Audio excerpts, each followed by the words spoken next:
আদনান সাহেব প্রেস কনফারেন্সের রুমে স্টেজের উপরে দাঁড়িয়ে আছে। আজকের রাষ্ট্রপতি নিজেই এসেছে আদনান সাহেবের থেকে নিলয়ের গল্প শুনতে। আদনান সাহেব মাইক্রোফোনের কাছে গেল, সামনে কিছুক্ষণ তাকিয়ে থেকে বলা শুরু করলো। নিলয়কে নীলা তার বার্থডে পার্টিতে ইনভাইট করে। নিলয় একাই যায় নীলার বার্থডে পার্টিতে। নিলয় দরজা খুলে ভিতরে যখনই প্রবেশ করবে, দরজার কাছে থাকা লোকগুলো নিলয়কে চেক করে পিস্তল খুঁজে পায়। সেটা ওরা রেখে দিয়ে নিলয়কে ভিতরে পাঠায়। নিলয়ের চারিপাশে দেখতে থাকে, লাউড স্পিকারে গান বাজে।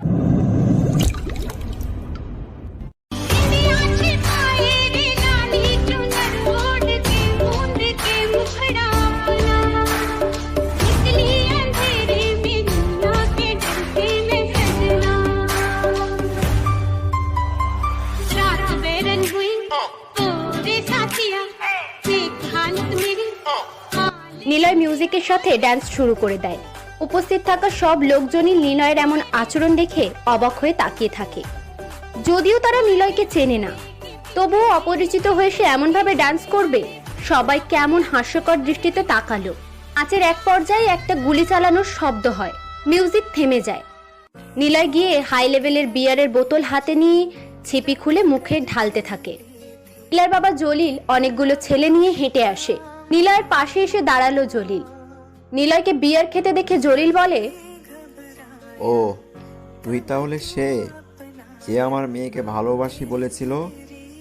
আবির ঘাড় কাত করে মাতাল হয়ে জলিল আর নীলার সামনে এসে দাঁড়ালো। পকেট থেকে সিগারেট বের করে আগুন খুঁজতে থাকে, কিন্তু নিলয়ের পকেটে লাইটার নেই।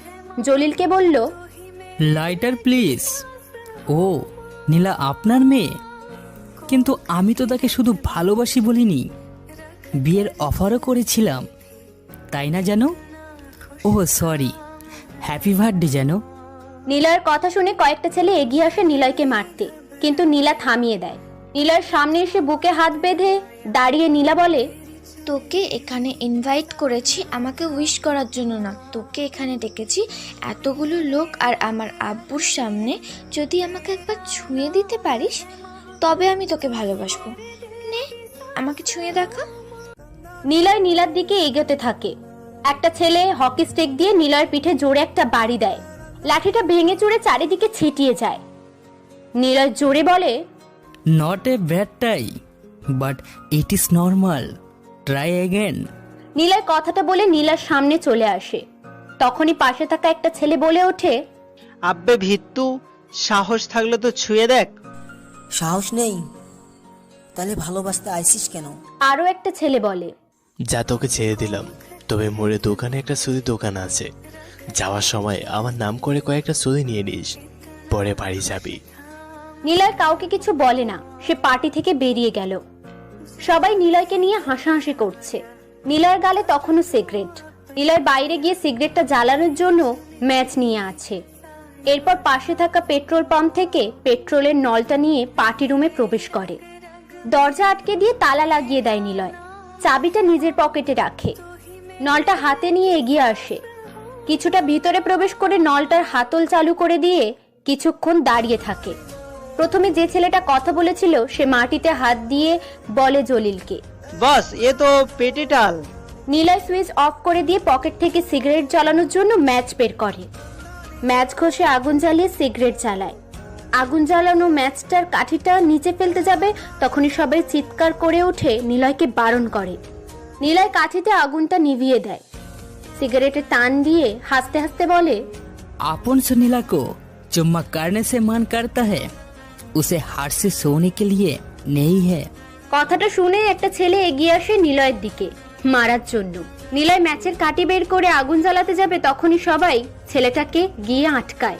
নিলয় বলে, আমার পকেটে থাকা চাবিটা যে নিতে পারবে সে এখান থেকে বেঁচে ফিরবে। আর কে যেন বলছিলি? চুরির দোকানদার। আচ্ছা সেটা কোন দিকে? ভাই দুলা ভাই বল। দুলা ভাই, আমি তো মজা করছিলাম। শালা দুলা ভাইয়ের মধ্যে মজা চলে।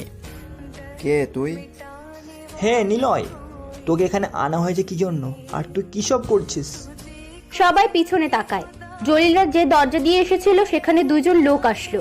নিলয় ওদের দিকে তাকায়। সোহেল আর রোহান আসলো। সোহেল বলে, এখানে আমরা 4 জন ছাড়া যেন কেউ না থাকে। এখনই ঘর খালি করো সবাই। নিলয় পকেট থেকে চাবি বের করে দেয়। নিলয়কে রোহান বলে, তোকে যে জন্য আনা হয়েছে সেটা কেন করছিস না? প্ল্যান কি? আমি তোকে প্ল্যান বলছি। যে আসবে সে কিন্তু খুব সাধারণ কেউ না, সে নামে মিনিস্টার, কিন্তু ও চাইলে সব পারে। পার্টি অফিসে আসার পথে ছোট একটি রাস্তা, সেখানে শহরের কোনো লোক থাকে না, কেবল থাকবে সেখানে ওর সিকিউরিটিরা। তাকে মারতে হবে ওখানে। নিলয় কারো প্ল্যান নিয়ে চলে না, বরং সে তার মতো করেই কাজ করে। আমি ওকে পার্টি অফিসের মধ্যেই মারবো। কি, তুই কি পাগল হয়ে গিয়েছিস? সঠিক সময়ের জন্য অপেক্ষা করুন। নিলয় সেখান থেকে চলে যায়। আদনান সাহেব চুপ হয়ে গেল। তিনি আর কিছুই বলে না। স্টেজে থেকে নেমে তিনি চলে গেলেন। পাগলাটে স্বভাবের জন্য আদনান সাহেব বেশ পরিচিত। তিনি নিজের মতো করেই নিলয়ের গল্প বলে, আবার কি যেন ভেবে চুপ হয়ে যান তিনি। আবির ক্লাসে এসে বসে। শেষ বেঞ্চে আবির মাথা রেখে শুয়ে থাকে। একে একে সবাই ক্লাসে আসতে থাকে। ক্লাস শুরু হওয়ার সময় চলে আসলো। নুসু ম্যাম ক্লাসের মধ্যে আসলো। আবির জানে না ম্যাম ক্লাসে এসেছে। আবির চোখ বন্ধ করে শুয়েছিল। নুসু ম্যাম ক্লাসে আসতেই সব স্টুডেন্টসরা দাঁড়িয়ে সম্মান দিল। নুসু ম্যাম সবার দিকে তাকিয়ে বসতে যাবে, ঠিক সেই সময় আবিরকে শুয়ে থাকতে দেখল। নুসু ম্যাম সবাইকে বসতে বলে আবিরকে ডাক দেয়। সব স্টুডেন্টসরা পিছনে তাকায়, দেখে আবির বেঞ্চে মাথা রেখে শুয়ে আছে। আবির, স্ট্যান্ড আপ। আবির, ওঠো। আবির লাফ দিয়ে উঠে। পুরো ক্লাস আবিরের এমন আচরণ দেখে হেসে উঠল। নুসু ম্যাম রাগী চোখে আবিরের দিকে তাকিয়ে আছে। আবিরকে শুনিয়ে বলল, শোনো, তোমার মতো অভদ্র স্টুডেন্ট আমি কখনো দেখিনি। এমন কেন তুমি? এক কথায় তুমি সবচাইতে বেয়াদব ছেলে। আগামীকাল পরীক্ষাতে 50 মার্কসে পাশ ফেল নির্ধারণ করা হয়েছে। তুমি যদি ইংরেজিতে 25 পাও তবেই আমার ক্লাসে থাকতে পারবে, না হলে কখনো আমি যেন তোমাকে আমার ক্লাসে দেখতে না পাই, মনে থাকে যেন। আবির বেঞ্চে বসে পড়ল। সামনে ম্যামের দিকে তাকালো। নেহা ঘাড় ঘুরিয়ে আবিরের দিকে তাকিয়ে আছে। আবির তাকাতেই নেহা ইশারা করে বলল, চিন্তা করো না, আমি হেল্প করব। আবির মুচকি হাসলো। ম্যাম লেকচার শুরু করলেন। Explain to me, why do people go into depression? অনেক স্টুডেন্টস ইংরেজিতে কেন মানুষ ডিপ্রেশনে পড়ে তার ব্যাখ্যা দিতে লাগলো। ক্লাসের অতিশয় ফার্স্ট বয় ইংরেজিতে বলল, ম্যাম, মানুষের মস্তিষ্ক কেবল একদিকে সংবলিত করে না, নানা দিকেই ভাবতে থাকে। মস্তিষ্কের সাথে মনের সম্পর্কও আছে। মনের খোরাক পূরণে মস্তিষ্কের চিন্তা হয়, যার জন্য মানুষ ডিপ্রেশনে থাকে। বুঝলাম, তবুও এক্সপ্লেনেশনটা আমার ভালো লাগেনি। আর কেউ কিছু বলবে? বলবে না? তোমরা সবাই সাইকোলজি নিয়ে কেন পড়ছো? কালকে যদি পরীক্ষাতে সবার 30-এর বেশি মার্কস না আসে, সবার জন্য শাস্তি আছে বলে দিলাম। ধুর, তোমাদের ক্লাসে থাকতেই আমার ভালো লাগছে না। নুসু ম্যাম সবকিছু গুছিয়ে বের হবে। আবির বসা থেকে উঠে দাঁড়িয়ে বাংলায় বলে, ম্যাম, ডিপ্রেশন সম্পূর্ণ মনের দুর্বলতা। মস্তিষ্কর পরে মনের সাথে এই দুর্বলতার অংশ নেয়।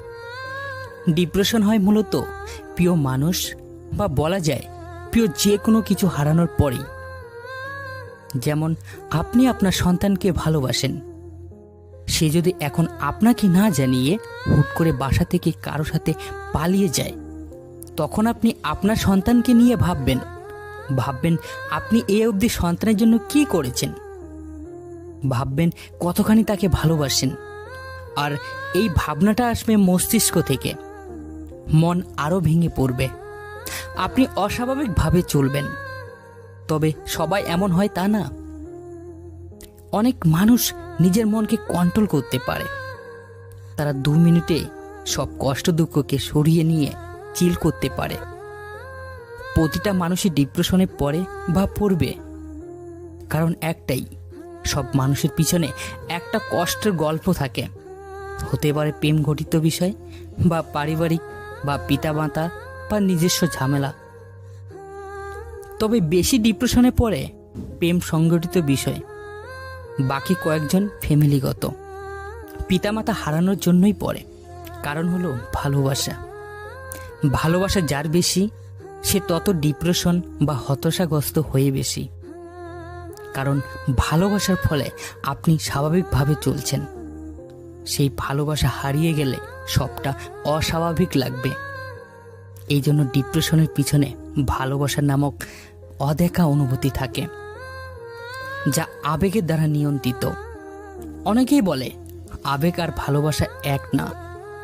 আসলে এটা ভুল, কারণ সব ভালোবাসায় আবেগ থাকবে, না হলে সেটা ভালোবাসা বলে না। যেমন পরিবার। আশা করি বুঝতে পারছেন। একজন সাইকোলজিস্ট হিসেবে যদি কারো ডিপ্রেশনের থেকে মুক্তি করতে চাই, তবে যে ডিপ্রেশনে থাকবে আগে তার মনের কথা শুনতে হবে। কিন্তু মজার ব্যাপার হলো, যেহেতু সাইকোলজিস্টরাই ডিপ্রেশনে থাকে, তখন কি হবে? আবিরের কথা শুনে নুসুম ম্যাম হতবাক হয়ে যায়। ম্যাম কিছু বলবে তার আগেই জিসান বলে, ম্যাম, বাংলাতে যুক্তি দেখালে আমরা হাজারটা পারতাম, এত পারে যখন ও ইংরেজিতেই বলুক সব। চুপ করো আহাম্মক কোথাকার। তুমি কেন বলনি বাংলাতে? যে বলছে তার পিছনে পড়ে আছো।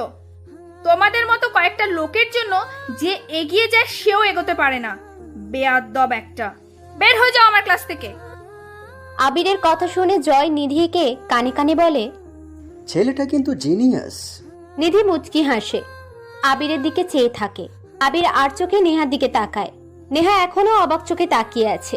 নুসুম ম্যাম বলে, তুমি তো ইংরেজি বোঝো না, তাহলে আমি কি নিয়ে প্রশ্ন করেছি সেটা তুমি কিভাবে বুঝলে?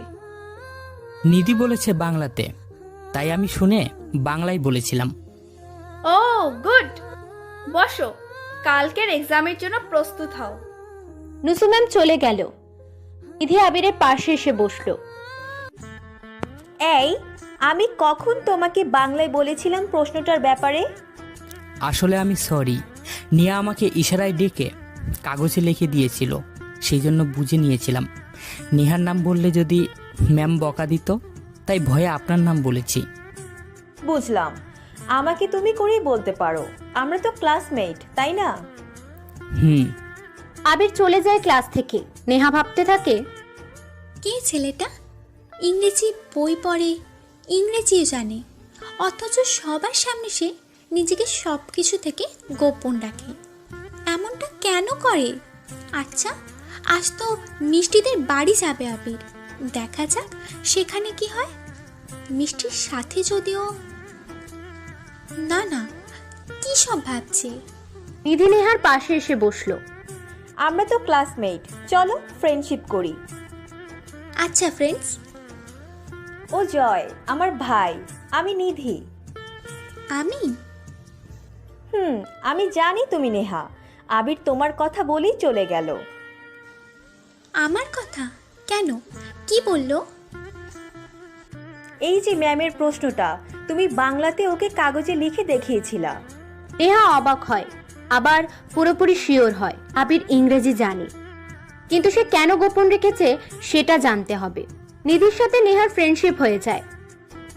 নিধি, নেহা, মিথিলা, জয়, ক্লাসের ফার্স্ট বয় আতিক, এরা এখন একটা ফ্রেন্ড গ্রুপ। সাথে আবিরও আছে, তবে আবির এখনো যুক্ত হয়নি। নেহা বা নিধি দুজনেই আবিরকে এই ফ্রেন্ড গ্রুপের মধ্যে জয়েন করানোর জন্য প্ল্যান করছে। আদনান সাহেব বাড়িতে বসে আছেন, ওনার কিছু একটা নিয়ে চিন্তা হচ্ছে। আবিরের কথাগুলো সে কাল থেকে ফেলতে পারছেন না। আবিরের মাঝে রহস্য আছে অনেক, কিন্তু ঠিক ধরাও যাচ্ছে না। আবির ভার্সিটি থেকে বের হয়ে তাড়াতাড়ি বাসায় চলে আসে, কারণ আদনান সাহেবের বইটার কথা মনে পড়ে যায় ওর। বাড়িতে এসে দেখে আদনান সাহেব বসে আছে। আবির সালাম দিয়ে নিজের ঘরে যাবে, আদনান সাহেব ডাক দেয়, আবির শোনো। জি স্যার। নিলয়ের গল্প তোমার সাথে করতে কেন জানি না বেশ ইন্টারেস্টিং ফিল করি আমি। জি বলুন। না থাক, রাতে রুমে এসো, দুজন চা খেতে খেতে গল্প করব, কেমন? আবির ওর রুমে চলে আসে। বালিশ উঁচু করে দেখে সেখানে বইটি রাখা। যাক, কেউ তাহলে দেখেনি। কেন যে এমন একটা ভুল করলাম, নেক্সট টাইম এমন করা যাবে না। আবির মনে মনে কথাগুলো বলে। রাত 8টা বাজে। আদনান সাহেবের পাশে দাঁড়িয়ে আছে আবির। আদনান সাহেব সিগারেট টেনে যাচ্ছেন। আবিরের দিকে তাকিয়ে উনি বলা শুরু করলেন, সেই দিনটা আসলো, নিলয়কে যাকে মারার জন্য আনা হলো সেই শহরে আসলো। কিন্তু সে কোনো সাধারণ লোক ছিল না। যে এসেছে সে হলো আর্থ কোম্পানির 5 জনের মধ্যে যে গোপনে ছিল তার ছেলে, নাম আরিয়ান। আর আরিয়ান হলো বর্তমানে আর্থ কোম্পানির মালিক। সেই সব কিছু চালায়। ঘটনাক্রমে জানা যায় আরিয়ান ওর বাবাকে মেরে ফেলে, সেই কারণেই সে হলো কোম্পানির মালিক। আর আরিয়ান মালিক হওয়ার পর বাকি সদস্যরা তাকে মেরে ফেলার জন্য নিলয়কে ভাড়া করে। নিলয় এসব কিছুই জানে না, সে কেবল জানতো তাকে কাউকে মারার জন্য আনা হয়েছিল। নিলয়ের প্ল্যান অনুযায়ী আরিয়ানকে সবার সামনে মারবে নিলয়। তবে রোহানও নিলয়ের সাথে আরিয়ানকে মারতে যায়, কিন্তু আরিয়ান কোনো সাধারণ ডন নয়। নিলয় যেমন, আরিয়ানও তেমন ডন। রোহান আরিয়ানকে মারার জন্য পিস্তল তুলতেই আরিয়ানের লোক চারপাশ থেকে রোহানের পিস্তল দিয়ে ঘিরে ফেলে। আরিয়ান উঁচু জায়গায় দাঁড়ায়, সবাই মাথা নিচু করে নিল। নিলয় কেবল এক দৃষ্টিতে তাকিয়ে থাকে আরিয়ানের দিকে। আরিয়ান বলে, আমার বাবার জন্য তোরা সবাই খেয়ে পড়ে বেঁচে আছিস, আর তার ছেলেকে মারার জন্য তোরা এখানে এসেছিস। চাইলেই আমি তোদের সব কটাকেই এখানে মারতে পারতাম, কিন্তু মারবো না, কারণ আমি তোদের মারলে তোরা আমায় ভয় পাবি না, আর যদি বাঁচিয়ে রাখি তবে সারা জীবন আমাকে ভয় পাবি। আর এই ভয় আমি সবসময় তোদের চোখে দেখতে চাই। আরিয়ান চলে যায়। রিফাত, রোহান, সোহেল, জলিল সবাই গল্প করতে থাকে। নিলয় কিছুটা দূরে দাঁড়িয়ে ওদের গল্প শুনতে থাকে। রিফাত বলে, আরিয়ানের জন্য আমরা সবাই ঠিকমতো ভাগ পাই না। ওকে না মারতে পারলে আমাদের কিছুই হবে না, ওকে মারতেই হবে। এত কিছু করলাম ওকে মারার জন্য, তবুও সবটা ব্যর্থ হয়েছে। তাকে কি মারা যাবে না? বারবার কেন সে পিস্তলের সামনে থেকে বেঁচে ফিরে যায়? ওকে মারাটা যতটা সহজ ভাবা, আসলে ততটা সহজ না। তাকে মারতেই হবে, আর সেটা আমাদের কাজ নয়। আমার প্রচুর রাগ হচ্ছে। আগে ওই শালাকে মেরে আসি, যে আমার মেয়েকে জ্বালিয়েছে আর কাজ করতে পারেনি। জলিল এগিয়ে যায় নিলয়ের দিকে। ঠিক তখনই আদনান আর আবিরের পাশে নেহা এসে দাঁড়ায়। নেহা বলে ওঠে, তোমার নিলয় ফেল হয়ে গেল, সে মারতে পারল না আরিয়ানকে। সেরে ফেল, কিন্তু মাঝে মাঝে হার বানার মাঝে জিতটাও থাকে। আরিয়ানকে মারার জন্য ওরা অনেকদিন যাবত চেষ্টা করছিল, কিন্তু পারেনি। যাকে ভাড়া করে আনা হয়েছিল সে কই? জলিল পিস্তল হাতে নিলয়ের দিকে যায়। রিফাত বলে, আরিয়ানকে মারার শেষ সুযোগটা চলে গেল। শালা দুনিয়ার কিং মনে করে, ও ক্ষমতা ওর কাছে রাখতে চায়। কেউ পারবে তো ওকে বাঁধতে, এবার সে আমাদের মারবে। ওর জায়গা যে কেউ পারতে পারবে না। জলিল নিলয়ের কাছে গিয়ে পিস্তলের ট্রিগার চাপতে যাবে, নিলয় হাত ওঠায়। সবাই নিলয়ের দিকে তাকায়। নিলয় বলে, আমি যাব ওকে मारते। लड़ाई पे कौन पहला मारता है उसे कोई फर्क नहीं पड़ता। फर्क इसे पड़ता है कि लड़ाई पे कौन नीचे पड़ता है। যাকে মারার জন্য আমাকে আনা হয়েছে তাকে না মেরে আমি এখান থেকে যাব না।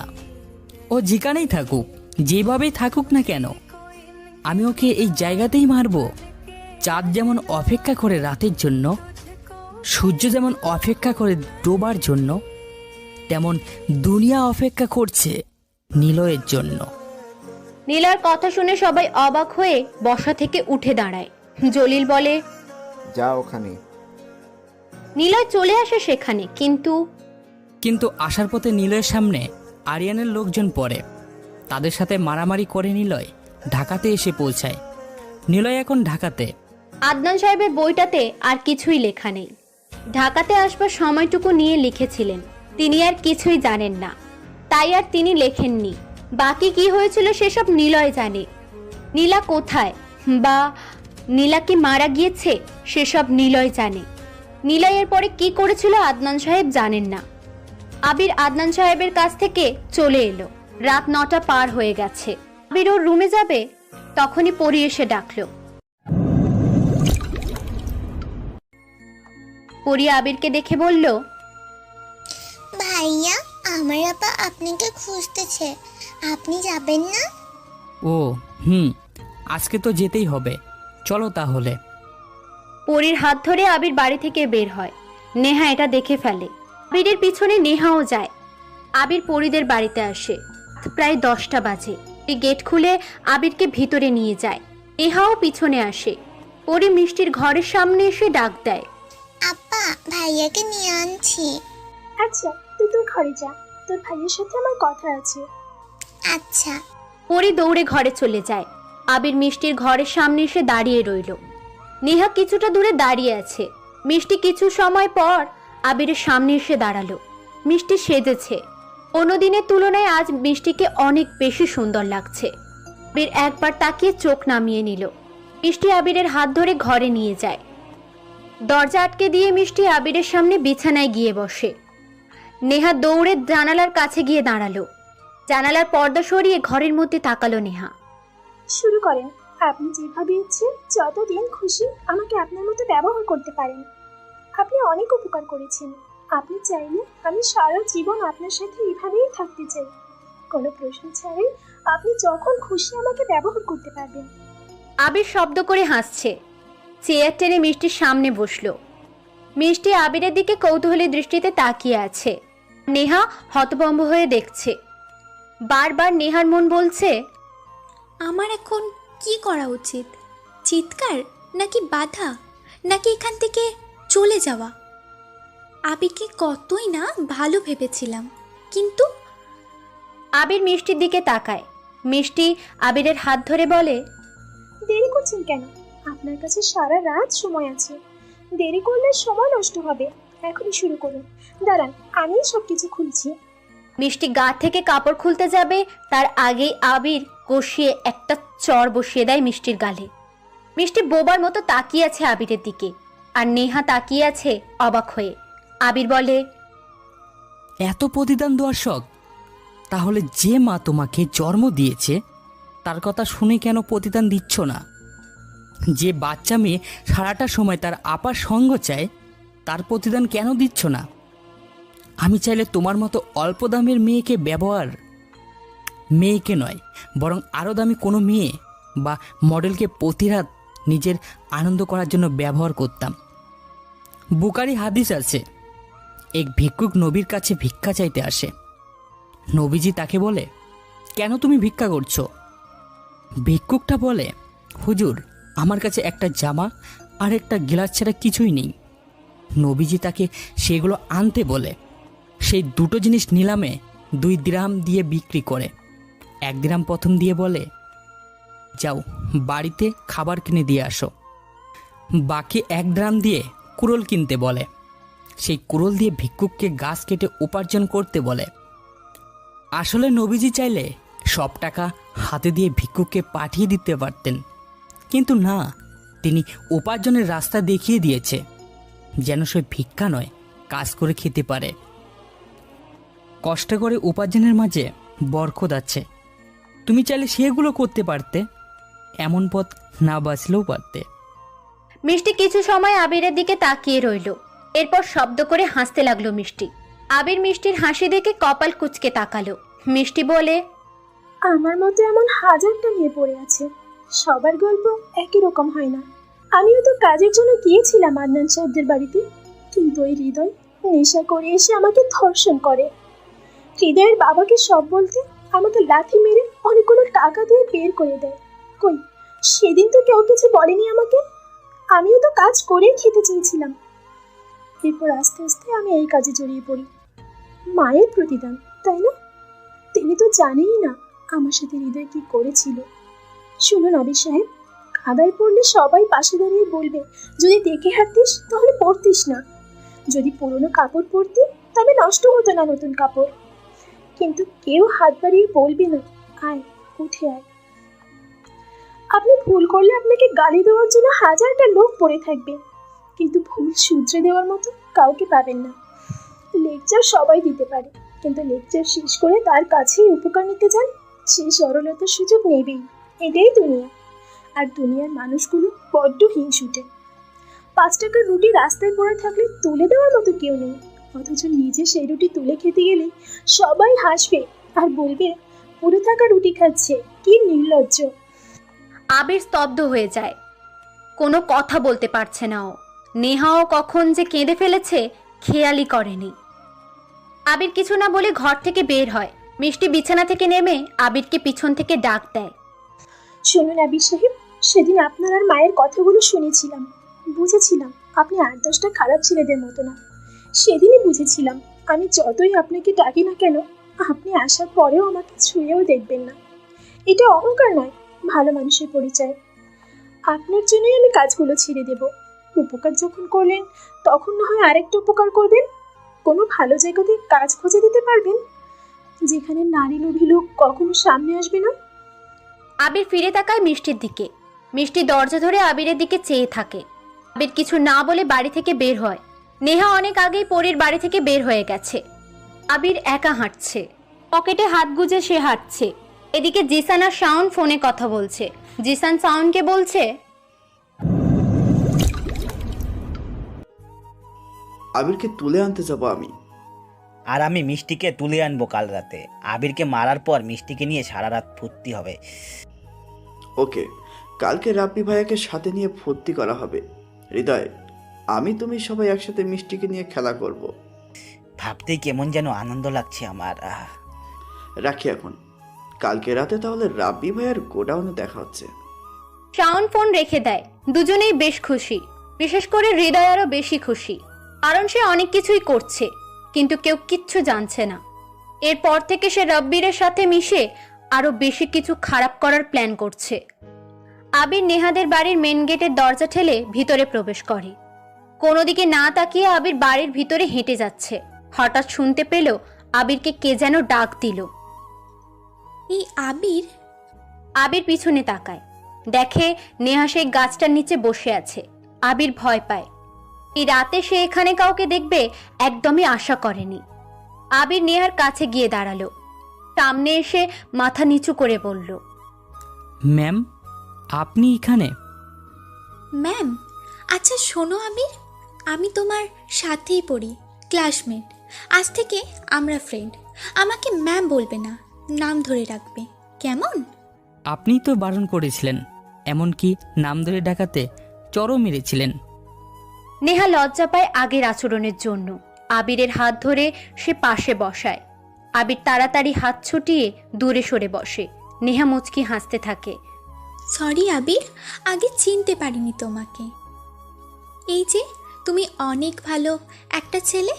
মিষ্টির কথাগুলো আমি জানি, পরি আমাকে নিয়ে গিয়েছিল, আমি দেখে পিছু নিয়েছিলাম। ও আচ্ছা। আবির, তোমাকে একটা কথা বলি? জি বলুন। আগে আমাকে তুমি করে বলো। আচ্ছা বলো। আমার তোমাকে ভালো লাগে। আবির বসা থেকে উঠে দাঁড়ায়। আবির নেহাকে বলে, সেদিন জিসান কাগজে আপনাকে ভালোবাসি লিখে আমার পকেটে ঢুকিয়ে দিয়েছিল। ভুল করে আপনার সামনেই পড়েছিল। জিসান আপনাকে ভালোবাসে। আপনি সেদিন ভুল বুঝে আমাকে চরও মেরেছিলেন। ভার্সিটিতে ওই মেয়েটার গায়ে আমি ইচ্ছে করে হাত দিইনি। আমাকে কড়াভাবে র‍্যাগ দিয়েছিল, বাধ্য হয়ে করেছিলাম। কিন্তু আপনি ভুল বুঝে অনেক কথা শুনিয়েছিলেন। জিসান আপনাকে ভালোবাসে, আপনি গ্রহণ করবেন ওনারটা। হাসি। আবির রুমে চলে যায়। নেহা আবিরের চলে যাওয়ার দিকে তাকিয়ে আছে। মনে মনে আবিরকে নিয়ে সে অনেকগুলো প্রশ্ন সাজাতে থাকে। আবির কে? কেন সে এমন রহস্য আর আকর্ষণ রেখে কথা বলে? কি আছে ওর মাঝে যেন বারবার এই আকর্ষণতার মাঝে হারিয়ে যায়? সে ইংরেজি জানে তবুও প্রকাশ করে না, কিন্তু কেন? নেহা ভাবতে ভাবতে মনে পড়ে গেল কালোর ইংরাজি পরীক্ষা আছে, এখনো পড়া হয়নি। সে তাড়াতাড়ি করে রুমে যায়। দৌড়ে নিজের রুমে যাবে তখনই মনে হলো একবার সে আবিরের রুমটা চেক করে যাবে সে কি করছে। নেহা হালকা করে দরজা খুলেই দেখে আবির ঘুমিয়ে পড়েছে। নেহা বিড়বিড় করে বলে, কালকের ওর এক্সাম আছে, আজকে ঘুমাচ্ছে। কি ছেলে! ম্যামের পরীক্ষায় যদি ভালো নাম্বার না নিতে পারে তবে ম্যাম আবিরকে ক্লাস থেকে বের করে দেবে। নেহা নিজের রুমে চলে আসে, বই মেলে পড়া শুরু করে। সকালে খুব তাড়াতাড়ি ঘুম থেকে ওঠে আবির। খাবার টেবিলে সবার খাবার দিয়ে আবির আর পরি নিচে বসে বসে খাচ্ছিল। পরি বলল, ভাইয়া আপা আইস থাইকা কইছে বাড়িতে থাকবো, আমারে কইছে তো স্কুলে যাইতে হইব না, আমি তো যাই। নেহা আপা আমার স্কুলে সব টাকা দেয়। তাহলে পড়াশোনাও করবি, কাজও করবি। আচ্ছা ভাইজান। নেহা নিচে আসে, দেখে আবির আর পরি নিচে বসে খাচ্ছে। নেহা টেবিলে এসে বসলো। আবির আর পরীকে ডাক দিল। আবির আর পরি দৌড়ে নেহার কাছে এসে দাঁড়ালো। নেহা বলল, আমার সাথে বসে খাবার খাও। Sorry ma'am. কি বললাম আমি? আমার পাশে বসো। আচ্ছা। পরি আর আবির নেহাদের টেবিলে বসে খেতে থাকে। সবাই অবাক হয়ে তাকিয়ে আছে নেহার এমন কাজ দেখে, কিন্তু নেহা কোনো ভ্রুক্ষেপ করে না। সে ওর মতোই খেতে থাকে। খাবার শেষ করে যে যার মতো বাড়ি থেকে চলে গেল। আবির একা বের হলো। কিছু দূরে আসার পর খেয়াল করে ওর পাশে নেহার গাড়ি এসে দাঁড়ালো। আবির একবার তাকিয়ে সামনে হাঁটবে, গাড়ির মধ্যে থেকে নেহা ডাক দিয়ে বলল, আবির, গাড়িতে উঠে বসো। না ম্যাম। তাড়াতাড়ি এসো, এক্ষুনি। আবির গাড়িতে উঠে বসে। নেহা গাড়ি চালায়। আবির জানালা দিয়ে বাইরের দিকে তাকিয়ে আছে। নেহা বলে, আজকে এক্সাম, তুমি তো কালকে রাতে একটুও পড়োনি, তাহলে কিভাবে লিখবা? জানি না, যা মনে আসবে তাই। ম্যাম কিন্তু অনেক বকবে। আবির শোনো, নিধির থেকে একটু দূরে থাকবে। মেয়েটার মতলব ভালো না। কেন? সে তোমার দিকে কেমন করে তাকায়, আমার ভালো লাগে না। কেন ভালো লাগে না? বললাম না রাতে, আমার তোমাকে ভালো লাগে। আমার ব্যাপারে খোঁজ না নিয়েই ভালো লাগিয়ে ফেললেন। পরে দেখা যাবে আমি খুব খারাপ। তোমাকে ঠিক করে নেব। আর তুমি কিন্তু এখনো আপনি করে বলছো। ক্যাম্পাসে এসে গেছি, নামি। আবির আর নেহা একই গাড়ি থেকে নামে। জিশান এটা দেখে অবাক হয়ে তাকালো। হৃদয়কে বলল, ভাই, আমার নেহা আবিরের সাথে? আবিরকে তো আজ মেরেই ফেলবো আমি। ডাক দে ওকে। জিশান আবিরকে জোরে একটা ডাক দেয়। নেহা আবিরের হাত ধরে বলে, যেও না। আবির নেহার কাছ থেকে হাতটা ছাড়িয়ে বলে, সমস্যা নেই, কিছু কথা বলেই চলে আসবো, তুমি ক্লাসে যাও। আবির জিশানদের সামনে এসে দাঁড়ালো। জিশান এসে আবিরের চুলগুলো জোরে কয়েকবার টান দিয়ে বলল, শালা কুত্তা, তুই আমার নেহার সাথে কি করিস? মানে জানিস না, নাকামে করস। তোকে আজকেই মেরে পানিতে ফেলে রাখবো, বুঝলি? ভালোভাবে বলছি, তুই নেহার থেকে দূরে থাক, না হলে তোকে এমন কিছু করব তোর নিশানা অব্দি কেউ খুঁজে পাবে না। ভাই, আমি কখনো নিয়ার কাছে ঘেঁষিনি, কিন্তু আজকের পর ওর সাথে আমি প্রেম করব। তোকে দেখি আজকে কে বাঁচায়। যা বাঁচতে চাইলে চলে যায় এখান থেকে। আবির ওদের থেকে চলে আসলো। ওরাও একটু পর ক্লাসে এসে বসলো। কিছু সময় পর ম্যাম ক্লাসে আসে। সবাইকে আলাদা আলাদাভাবে বসিয়ে দিল। আবিরকে দিল সবার শেষে। ম্যাম বলল, আজকে ইংরেজিতে সাইকোলজির একটা গুরুত্বপূর্ণ অধ্যায় এক্সাম। মার্কস থাকবে 50। আশা করি সবাই ভালো করবে। ম্যাম সবাইকে খাতার প্রশ্ন দিল। সবাই ভালো মতোই পড়েছে। নুসু ম্যাম মাঝে মাঝে আর চোখে তাকাচ্ছে আবিরের দিকে। আবিরকে তিনি প্রতিদিনের মতো বেঞ্চে মাথা রেখে শুয়ে থাকতে দেখছে। একবারও লিখতে দেখেননি তিনি। এক্সাম শেষ হয়। সবাই খাতা জমা দিয়ে চলে গেল। দুজনের পর আবির খাতা জমা দেয়। ম্যাম বিরক্তি নিয়ে আবিরের খাতার দিকে আর তাকালো না। খাতা জমা নিয়ে তিনি চলে যান।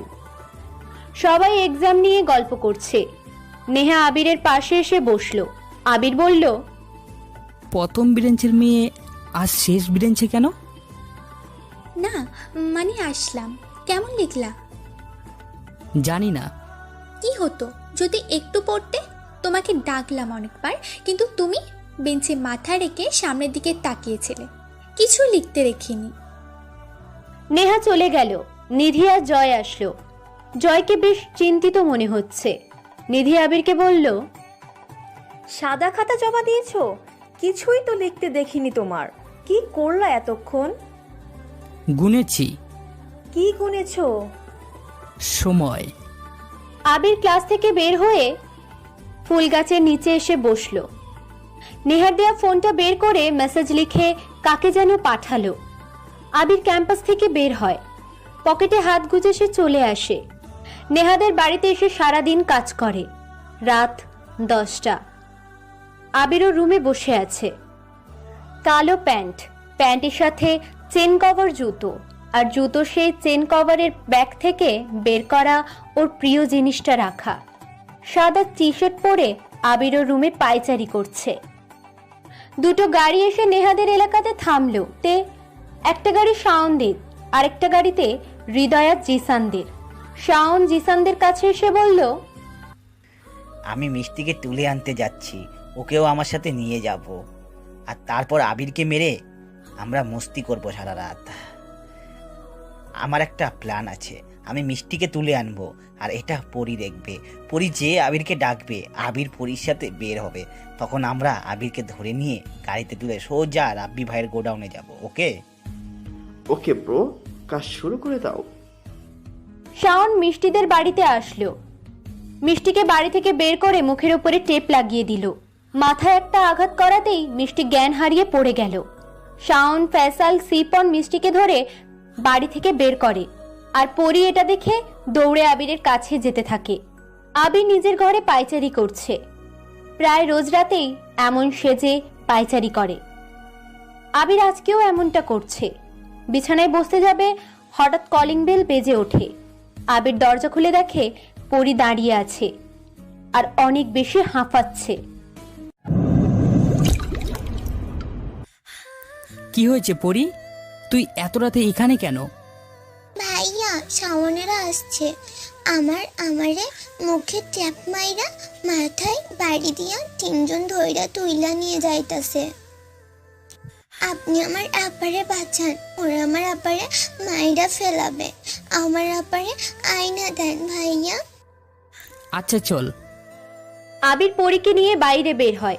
পরি আবিরের হাত ধরে হাঁটছে। পরিদের বাড়ির কাছাকাছি যেতেই হৃদয় এসে আবিরকে পিছন থেকে লোহার রড দিয়ে জোরে একটা বাড়ি দেয়। আবির ধপ করে মাটিতে পড়ে। সাথে সাথেই জিসান এসে কালো কাপড় দিয়ে মাথা আর চোখটা ঢেকে গাড়িতে তুলতে যাবে। পরি চিৎকার দেওয়া শুরু করে। হৃদয় পরির পেটে একটা লাথি মারে। পরি ছিটকে পড়ে যায়। তবুও পরি চিৎকার করবে, ঠিক তখনই শাওন এসে পরীকে একটা ধাক্কা দিল, আর পরি গিয়ে পাঁচিলের সাথে ধাক্কা খায়। পরির মাথাটা ফেটে গেল। মাথা ফেটে রক্ত বের হচ্ছে। পরি সেখানেই জ্ঞান হারিয়ে পড়ে রইল। দুটো গাড়ি পরিচিত এলাকা ছেড়ে দূরে চলে যাচ্ছে। প্রথম গাড়িতে একটি সুন্দরী মেয়ে, যাকে কিনা সমাজের মানুষেরা বেশ্যা নামে চেনে। আর দ্বিতীয় গাড়িতে আছে হাবাগোবা গরিব চুপচাপ থাকা একটা ছেলে। ওইদিকে রাস্তার দেওয়ালের একপাশে মাথায় রক্তারক্তি অবস্থায় পড়ে আছে ছোট্ট পরি।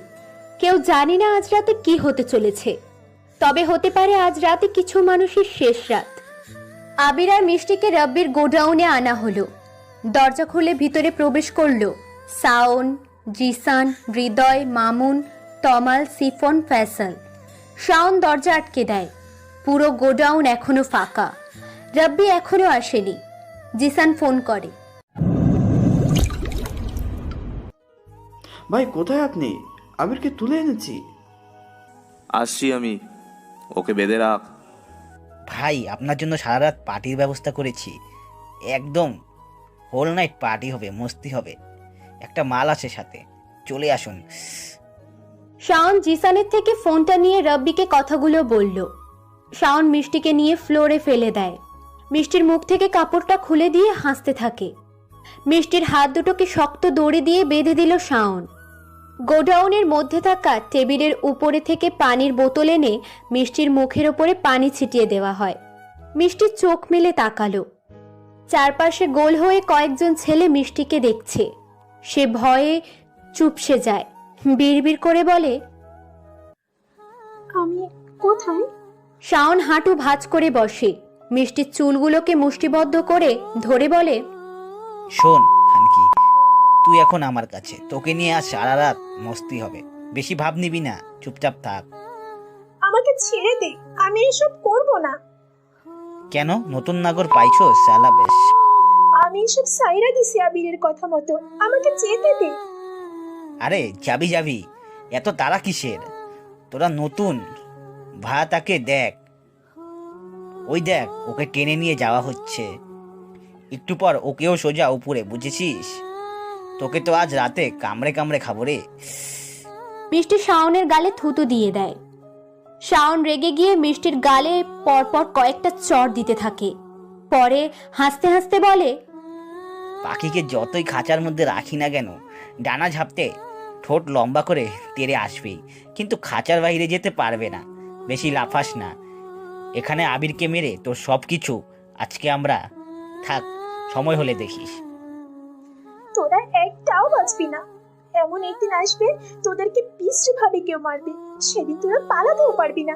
তার থেকে বাঁচার জন্য দৌড়াবি, কিন্তু দৌড়াতেও পারবি না, বাঁচতেও পারবি না। কে সে যে কে মারবে আমাদের? কথাটা বলে হৃদয় এসে মিষ্টির পেটে পা দিয়ে চেপে ধরে। মিষ্টি যন্ত্রণায় কাতরাতে থাকে, চিৎকার দিতে থাকে। কিন্তু মানুষ নামের এই পশুগুলো মিষ্টির চিৎকার শুনে আরো জোরে জোরে হাসতে থাকে। বদ্ধ হলদে 60 ওয়াটের আলোময় ঘরটাতে মানুষরূপী পশুদের অট্টহাসি বারবার যেন প্রতিধ্বনি হতে থাকে। জিসান, ফয়সাল আর মামুন আবিরের হাত ধরে টানতে টানতে একটা চেয়ারের কাছে নিয়ে যায়। চেয়ারে বসিয়ে জিসান হাত বেঁধে দেয় দড়ি দিয়ে। ফয়সাল পা বেঁধে দিয়ে সামনে এসে দাঁড়ালো। বদ্ধ ঘর, চারপাশে ছোট্ট দুটো জানালা, বড় সিলিং ফ্যানটা ফুল স্পিডে ঘুরছে। লম্বা ওয়্যারে ঝুলিয়ে রাখা 60 ওয়াটের হলদে বাল্বটা নিচ্ছে আর চলছে। 7 জন পশু চরিত্রের সৃষ্টির সেরা জীব মানুষ দাঁড়িয়ে আছে, আর আছে 2 জন অবহেলিত মানুষ। একজন ফ্লোরে হাত পা বাঁধা অবস্থায় পড়ে আছে, তার চোখে নীরবে পানি গড়িয়ে পড়ছে। বাঁচার জন্য চিৎকার করবার সেই শক্তিটাও ধীরে ধীরে যেন নিস্তেজ, নীরব, নিস্তব্ধ, অলস হয়ে পড়ছে। বুক ফাটা চিৎকার কেবল নিলুপ্ত ভাষাতে চোখের পানির মতো নীরব মুখগহ্বরে যেন আটকে গেছে তার। সে কেবল ফ্যালফ্যাল করে তাকিয়ে আছে সামনের দিকে। আরেকজন চেয়ারে বসে আছে, দুটো হাত শক্ত করে দড়ি দিয়ে বাঁধা। এখনো তার জ্ঞান ফেরেনি। মাথায় লোহার রড দিয়ে প্রচন্ড জোরে আঘাত করেছিল, এই জন্য সে এখনো ঘুমিয়ে আছে মাথা কাত করে। গোডাউনের দরজায় কয়েকবার খটখট শব্দ হয়। শাওন আর জিসান হাসি থামায়। শাওন বলে, রাব্বি ভাই এসে গেছে, এবার এই আবিরের মরাটা নিজ চোখে দেখব, তারপর মিষ্টিকে নিয়ে খেলবো রাতের নিষিদ্ধ খেলা। মামুন দরজার কাছে আসে, শাটার উঁচু করে দিয়ে দেখে অনেকগুলো ছেলের সামনে রাব্বি দাঁড়িয়ে আছে। সবার কোমরেই পিস্তল গোঁজা। রাব্বিকে দেখে শাওন, জিসান আর হৃদয় খুশিতে লাফিয়ে ওঠে। সবাই একসাথে ভিতরে প্রবেশ করলো। শাওন বলল সিপনকে, শাটার টেনে দে আর চাবিটা জানালা দিয়ে বাইরে ফেলে দিবি, তালা মেরে। ঠিক, যেন বাইরে থেকে কেউ আমাদের ডিস্টার্ব না করে। রাব্বি এসে একটা চেয়ারে বসলো। রাব্বির লোকজনের মধ্যে একটা ছেলে বিয়ারের অনেকগুলো বোতল এনে টেবিলে রাখলো। রাব্বি বিয়ারের বোতলের ছিপি খুলে মুখে পুরে নিল। একেবারে পুরো বোতল শেষ করে সে সামনের দিকে তাকিয়ে দেখে একটা মেয়ে ফ্লোরে পড়ে আছে। বেশ সুন্দরী সে। প্রথম দেখেই যে কোনো ছেলের ভালো লাগা কাজ করবে। রাব্বি মেয়েটার দিকে তাকিয়ে থেকে প্রশ্ন করে, কে মেয়েটা? এটাই তো সারপ্রাইজ পার্টির অংশ ছিল। বহুত নেশাস্ত মাল একটা, শরীরে বিশাল কারেন্ট। একবার এই কারেন্টের স্পর্শ আপনার গায়ে লাগলে আপনি নেশায় পড়ে যাবেন ভাই। মন চায় সারা রাত না লগে থাকে। তাই নাকি? তা কি ওকে মারতে হবে? সামান্য একটা মেয়েকে মারার জন্য তোরা 7 জন আসছিস এখানে? না ভাই, মিষ্টিকে কেন মারবো? ও তো আমাদের আনন্দ দেবে। এখানে থাকা সবাই ওকে একবার করে টেস্ট করবে, তখনই বুঝবে মালটা কি জিনিস।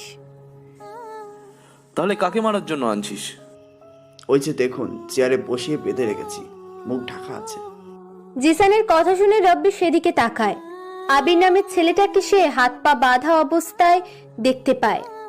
মাথাটা কাত হয়ে আছে। ফয়সাল আবিরের কাছে দাঁড়িয়ে আছে। রাব্বি বলল, এই ছেলেকে মারার কি হলো?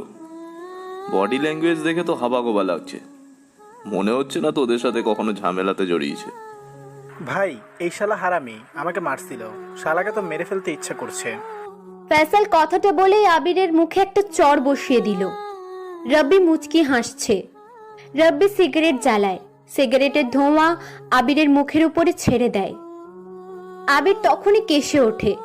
রব্বি বলে, সারাকে আর বাঁচিয়ে রেখে কি হবে? রব্বি কথাটা শেষ করে কোমর থেকে পিস্তল বের করবে তখনই জিশান এসে বলে, ভাই ভাই ভাই, ওকে এত তাড়াতাড়ি মারবেন না, ওকে কষ্ট দিয়ে মারবো আমরা এক এক করে। আমার ভালোবাসার থেকেও হাত বাড়িয়েছে, একবারে মারলে সে কষ্ট কি বুঝবে না। আমি চাই ওকে ধীরে ধীরে মারতে। আচ্ছা যা করবি তাড়াতাড়ি কর, মিষ্টি নামের মেয়েটাকে তুলে নিয়ে আয়, হাত থেকে বাঁধন খুলে দে। জিসান গিয়ে আবিরের বুকে লাথি দেয়। আবির চেয়ার সহ উল্টে পড়ে যায় পিছনে। সবাই হাসতে থাকে। শাওন মিষ্টির হাতের বাঁধন খুলে দেয়। মিষ্টি কোনো রকমে শোয়া থেকে উঠে দেয়ালে হেলান দিয়ে বসে। মিষ্টি কাঁদতে কাঁদতে বলছে, তোরা মানুষ না, কেনই ভাবে আমাদেরকে কষ্ট দিচ্ছিস? ছেড়ে দে আমাদের। আমাকে না হয় আটকে রাখ, কিন্তু আবিরকে ছেড়ে দে। ও খুব ভালো ছেলে, ও কখনো ঝামেলাতে জড়াতে চায়নি। আমার জন্য সে তোদের সাথে ঝামেলাতে গিয়েছে। ও তাই নাকি? তোর মতো মেয়ের জন্য আবার কোনো ছেলে ঝামলাতেও জড়ায়? চুপ মা, একটা কথা বললে গলা টিপে মেরে ফেলবো তোকে। জিসান, হৃদয় আর ফয়সাল আবিরকে মারতে থাকে। এক সময় জিসানের রাগ অনেক বেড়ে যায়। রাব্বি ভাইয়ের পিস্তল এনে আবিরের কপালের সোজায় তাক করে ধরে। ট্রিগার চাপ দেবে তখনই রাব্বি বলে ওঠে, দাঁড়া জিসান, এই মেয়েটার জন্য যে ছেলে ঝামেলাতে জড়াতে পারে সেই ছেলেটার মুখটা খুব দেখতে ইচ্ছে করছে, জানিস তো? ভাই দেখা দেখি পরে হবে, আগে শালাকে উপরে পাঠাই। বহুত চালিয়েছে, আমার নেয়াকে আমার থেকে দূরে নিয়ে গেছে, ওকে তো আমি ছাড়বই না। কথাটা বলে জোরে একটা লাথি দেয় জিসান আবিরকে। আবির গোয়াতে থাকে। হকি স্টিক নিয়ে হৃদয় এগিয়ে আসে। আবিরকে কয়েক সেকেন্ড পিটিয়ে হাঁপাতে হাঁপাতে বলল, ভাই শালাকে আগে মেরে দিই, ওর জন্য আমি বাড়ি থেকে বিতাড়িত হয়েছি, ওর জন্যই আমাকে সবাই তাড়িয়ে দিয়েছে। আমাকে অনেক জোরে চড় মারছিল ভাই, হাসপাতালে যেতে হয়েছে। তোর মতো কুকুরকে বাড়ি থেকে কেন বের করেছিল? তোকে সেখানেই মেরে ফেললে অনেক বেশি খুশি হতাম, শালা জানোয়ার। মিষ্টি কথাটা হৃদয়ের দিকে তাকিয়ে বলল। হৃদয়ের সাথে সাথে মিষ্টির কাছে এসে গালে একটা চড় দিল। চড় দিয়ে গালি দিতে দিতে হৃদয় বলে, সেদিন রাতে তোকে মেরে ফেললেই ভালো হতো। কেন সেদিন তোকে মারিনি জানিস? মারলে তুই এতদিন যে কষ্টগুলো পেয়েছিস সেগুলো পাইতি না। তোর মতো জানোয়ার আমাকে মারতেও পারবে না। ভাবিস না তোরা সবাই বেঁচে থাকবি, কোনো একদিন এমন একজন আসবে তোদের সবাইকে মারবে। কে মারবে? তোর নাগর আছে আমাদের মারবে? পুরো দুনিয়া আমাদের ভয়ে কাঁপবে, বুঝেছিস? ওই মনে আছে সেই দিনের কথা? তোর কি ভয় নেই? হ্যাঁ বল। হৃদয় কথাটা বলে মিষ্টির গাল দুটোকে টিপে ধরে এক হাতের আঙুলগুলো দিয়ে। মিষ্টি ব্যথায় কাতরাতে থাকে, কোনো রকমে নিজেকে ছাড়িয়ে নেয়। রাব্বি চেয়ারে বসে ছেলেগুলোর কাণ্ড দেখছে আর মুচকি মুচকি হাসছে। বেশ ভালোই লাগছে রাব্বির। কতজনকেই তো মেরেছে, কিন্তু কখনো এমন ঘটনা ঘটেনি। মারার আগে কষ্ট দিয়ে মারার গল্পটা বেশ জমেছে, আর রাব্বি তা বেশ ভালোই এনজয় করছে। মিষ্টি মনে করবার চেষ্টা করে সেদিন রাতে কি হয়েছিল। ওর বাবা চলে যাওয়ার পর ওর মা হৃদয়দের বাড়িতে কাজ করত। মিষ্টির মা হঠাৎ করে অসুস্থ হয়ে যায়। মিষ্টির মা অনেকগুলো টাকা পেত হৃদয়দের কাছে। সেদিন রাতে ঝিরে ঝিরে বৃষ্টি হচ্ছিল। হার্টের সমস্যা থাকায় মিষ্টির মা বিছানা থেকে উঠতে পারছিল না। টাকাটারও খুব প্রয়োজন ছিল। ওর মা মিষ্টিকে ডাকে, মা যা তো, সাহেবদের বাড়িতে টাকা পাবো কিছু, যাইয়া নিয়ে আয়, চাইলেই দিব। কিন্তু ওনারা বাড়িতে নাই, হৃদয় বাবা বাড়িতে আছে। ভালো পোলা, টেহা চাইলেই দিয়ে দিব। সন্ধ্যা হইতেছে, বৃষ্টি পড়তেছে, সাবধানে যাইস। মিষ্টি সেদিন সন্ধ্যায় নেহাদের বাড়িতে যায়। পুরো বাড়ি ফাঁকা ছিল। হৃদয়কে দেখে ড্রয়িং রুমে বসে বসে একা একা ড্রিঙ্ক করছে। এক বোতল মদ শেষ করে যখন আরেক বোতলে হাত দেবে তখনই সামনে দেখে একটা সুন্দরী মেয়ে দাঁড়িয়ে আছে। কালো জামার মধ্যে থেকে মেয়েটার সৌন্দর্য বেশ প্রকাশিত হচ্ছে। মাথায় ভেজা ওড়না, জামাটাও আধ ভেজা হয়ে গেছে। হৃদয়ের মাঝে থাকা পশুটা যেন হঠাৎ করে জেগে উঠল। হৃদয় প্রশ্ন করল, কে তুমি, কাকে চাই? আমি রহিমার মাইয়া মিষ্টি। আপনাদের বাড়িতে আমার মা কাম করে। মা অসুস্থ হইয়া পড়ছে, টাকা পায়, তাই লইতে আইছি। টাকাগুলো দেন, চইলা যাই। ও, টাকা নিবা? আচ্ছা, আসো আমার সাথে। টাকা আমার ঘরে আছে, আমি আর নিচে আসবো না। টাকা নিয়ে তুমি চলে যেও। মিষ্টি হৃদয়ের পিছনে পিছনে যায়।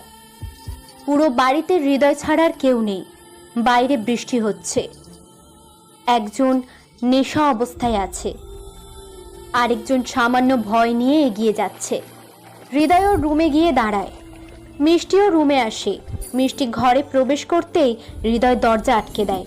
মিষ্টি ভয়ে ভয়ে প্রশ্ন করে, আপনি দরজা আটকাইলেন কেন? আমি বাড়িতে যাইব। টাকা নেবা না? না, আমার টাকা লাগবে না। কিন্তু আমার তো লাগবে তোকে, চল। কথাটা বলেই হৃদয় মিষ্টির কাছে যায়। মিষ্টি কান্না করতে শুরু করে দেয়। মিষ্টির গাল জোড়াতে চর বসিয়ে দেয় হৃদয়। মিষ্টি বিছানায় গিয়ে পড়ে। হৃদয় আর দেরি করে না, মিষ্টির উপরে ঝাঁপিয়ে পড়ে। এরপর গা থেকে সবগুলো কাপড় হিংস্র বাঘের মতো টেনে ছিঁড়ে দিতে শুরু করলো। তারপর সবকিছু নীরব নিস্তব্ধ। কেবল বাইরে থেকে কুকুরের ডাকের শব্দ শোনা যাচ্ছে। রাত তখন 10টা বাজে। হৃদয়ের মানিব্যাগ থেকে অনেক টাকা বের করে মিষ্টির গায়ের উপরে ছুঁড়ে মারে। মিষ্টির গায়ে কোনো পোশাক নেই বললেই চলে। আদোচেরা পোশাক পরে টাকাগুলো সেখানেই রেখে মিষ্টি কাঁদতে কাঁদতে ঘর থেকে বের হয়। হৃদয় যেন যুদ্ধে বিজয়ী হয়ে জয়ের হাসি দিতে দিতে বলে, আহ, কি শান্তিটাই না দিলি। শোন, কাউকে কিছু বলবি না, না হলে তোর মাকে গিয়ে খুন করে আসবো। আর শোন, টাকা লাগলে চলে আসিস, প্রয়োজনে এক রাত আমার সাথে থাকবি। যা, বাড়ি যা। আজকে শান্তিতে ঘুমো দেবো রে। মিষ্টি কাঁদতে কাঁদতে বের হয়। নিজেকে যেন মেরে ফেলতে ইচ্ছে করছে ওর, কিন্তু মার ছোট বোনের কথা ভেবে মরেনি। তারপর থেকেই মিষ্টি হয়ে যায় বাজারের নামকরা প্রস্টিটিউট। বেশি দামে তাকে এক রাতের জন্য কিনতে অনেক বড় লোকই প্রস্তুত। অথচ সেই মানুষদের বাড়ির পাশে শত শত মানুষ না খেয়ে ঠিকঠাক মতো না থাকতে পেরে মারা যায়। আর সেই বড়লোক মানুষগুলোই মিষ্টিকে এক রাতে কাছে পাওয়ার জন্য হাজার হাজার টাকা দিতেও প্রস্তুত। মিষ্টির গা থেকে ওড়না খুলে দেয় শাওন। মিষ্টি হাত দুটো দিয়ে বুক ঢেকে নেয়। সবাই উচ্চ স্বরে হাসতে থাকে। হৃদয় মিষ্টির দিকে তাকিয়ে এগিয়ে যায়। রাব্বি বলে, আরে ভাই, তোরা আবার কি শুরু করলি বলতো?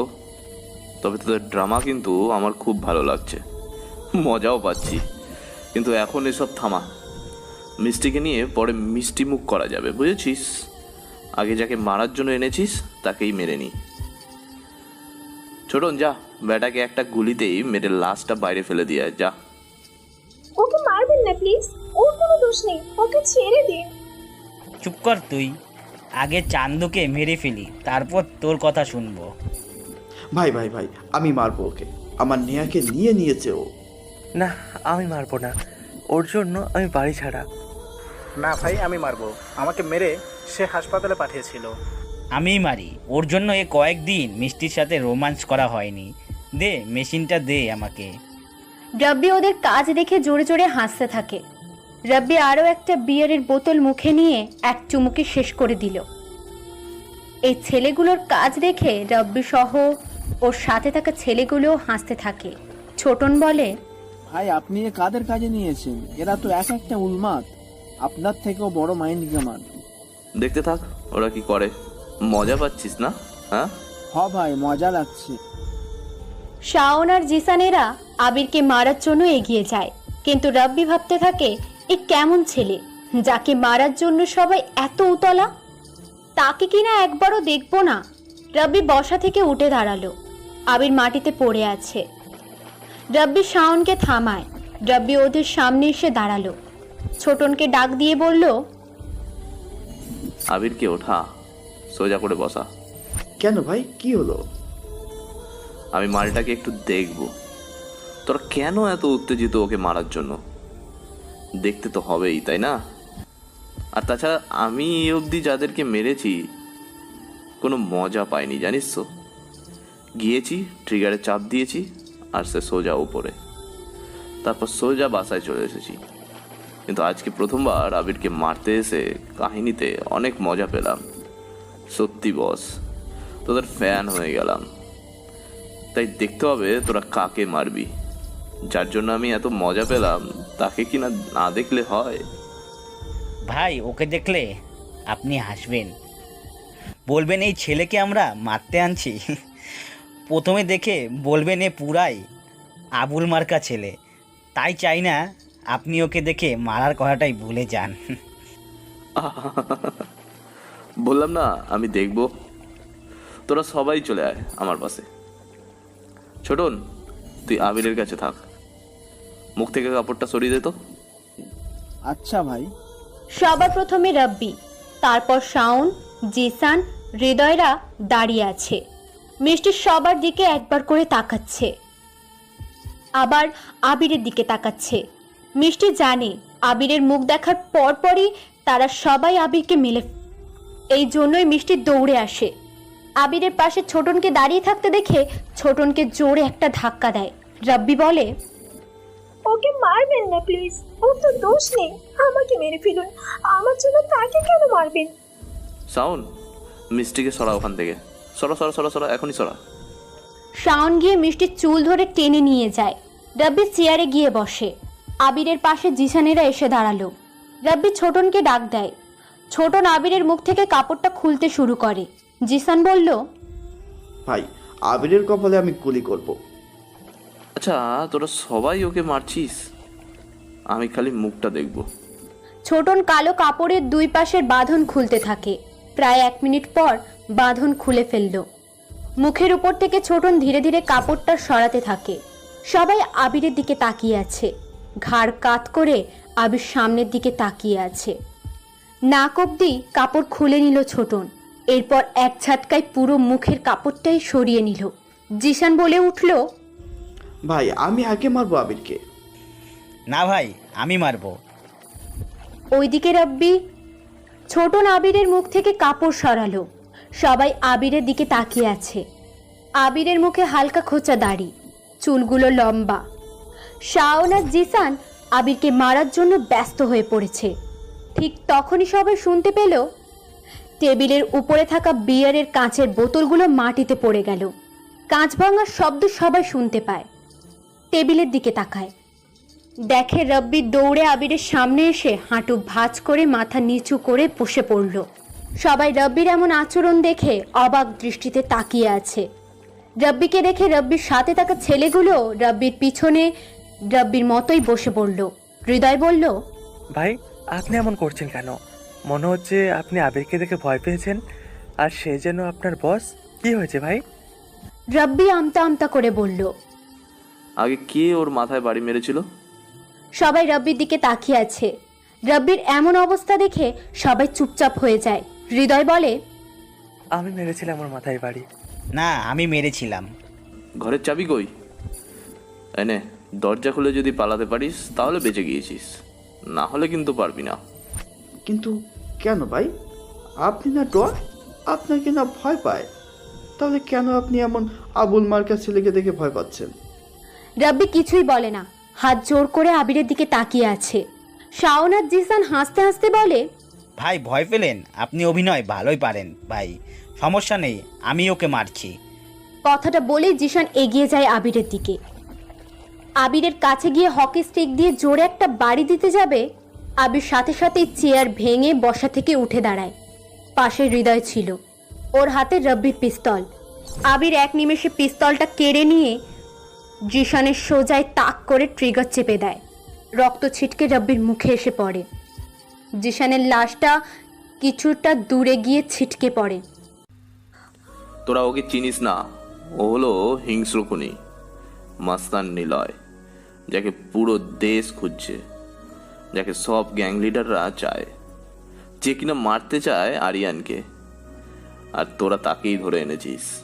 নিলয় মানে আদনান সাহেব এতদিন যার কথা বলে এসেছে এই আবিরই হলো নিলয়?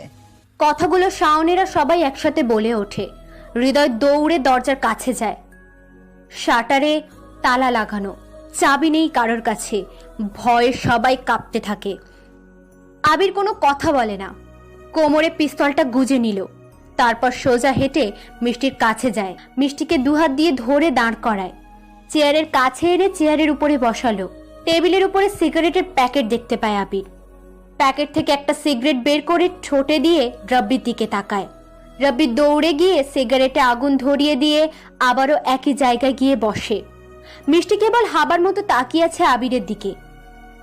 আবির সিগারেটে টান দিয়ে ধোঁয়া ছাড়তে ছাড়তে বলে, 10 জন মানুষ ভয় পেলে সে ডন হয় না। 10 জনকে মেরে মাটিতে ফেলে যে রেখে আসে সেই ডন। মিষ্টিকে প্রথম কে গায়ে হাত দিয়েছিল? ভাই ওই শালা হৃদয় প্রথম মিষ্টির সাথে খারাপ ব্যবহার করে। মিষ্টিকে কে বেশি গালি দিয়েছিল? ভাই শাওন সবচেয়ে বেশি মিষ্টিকে গালি দিয়েছে। নীলয় পিস্তল হাতে নেয়, কিছু দূর এগিয়ে গিয়ে ফয়সালের দিকে তাক করে গুলি করে। ফয়সালের বুকে গিয়ে গুলিটা লাগলো। ফয়সাল উড়ে গিয়ে জিশানের লাশের পাশে গিয়ে পড়ল। এতদিন সবাই শুনেছে নীলয় হিংস্র, আজ প্রথমবার সবাই নীলয়ের হিংস্র রূপটা দেখছে। শাওন দৌড়ে রব্বির কাছে যায়। রব্বির পিছনে দাঁড়িয়ে জোরে চিৎকার করে বলতে থাকে, ভাই আমাকে বাঁচান, ও আমাকে মেরে ফেলবে, ভাই আমাকে বাঁচান। নীলয় যাকে মারে তাকে মেরেই ছাড়ে।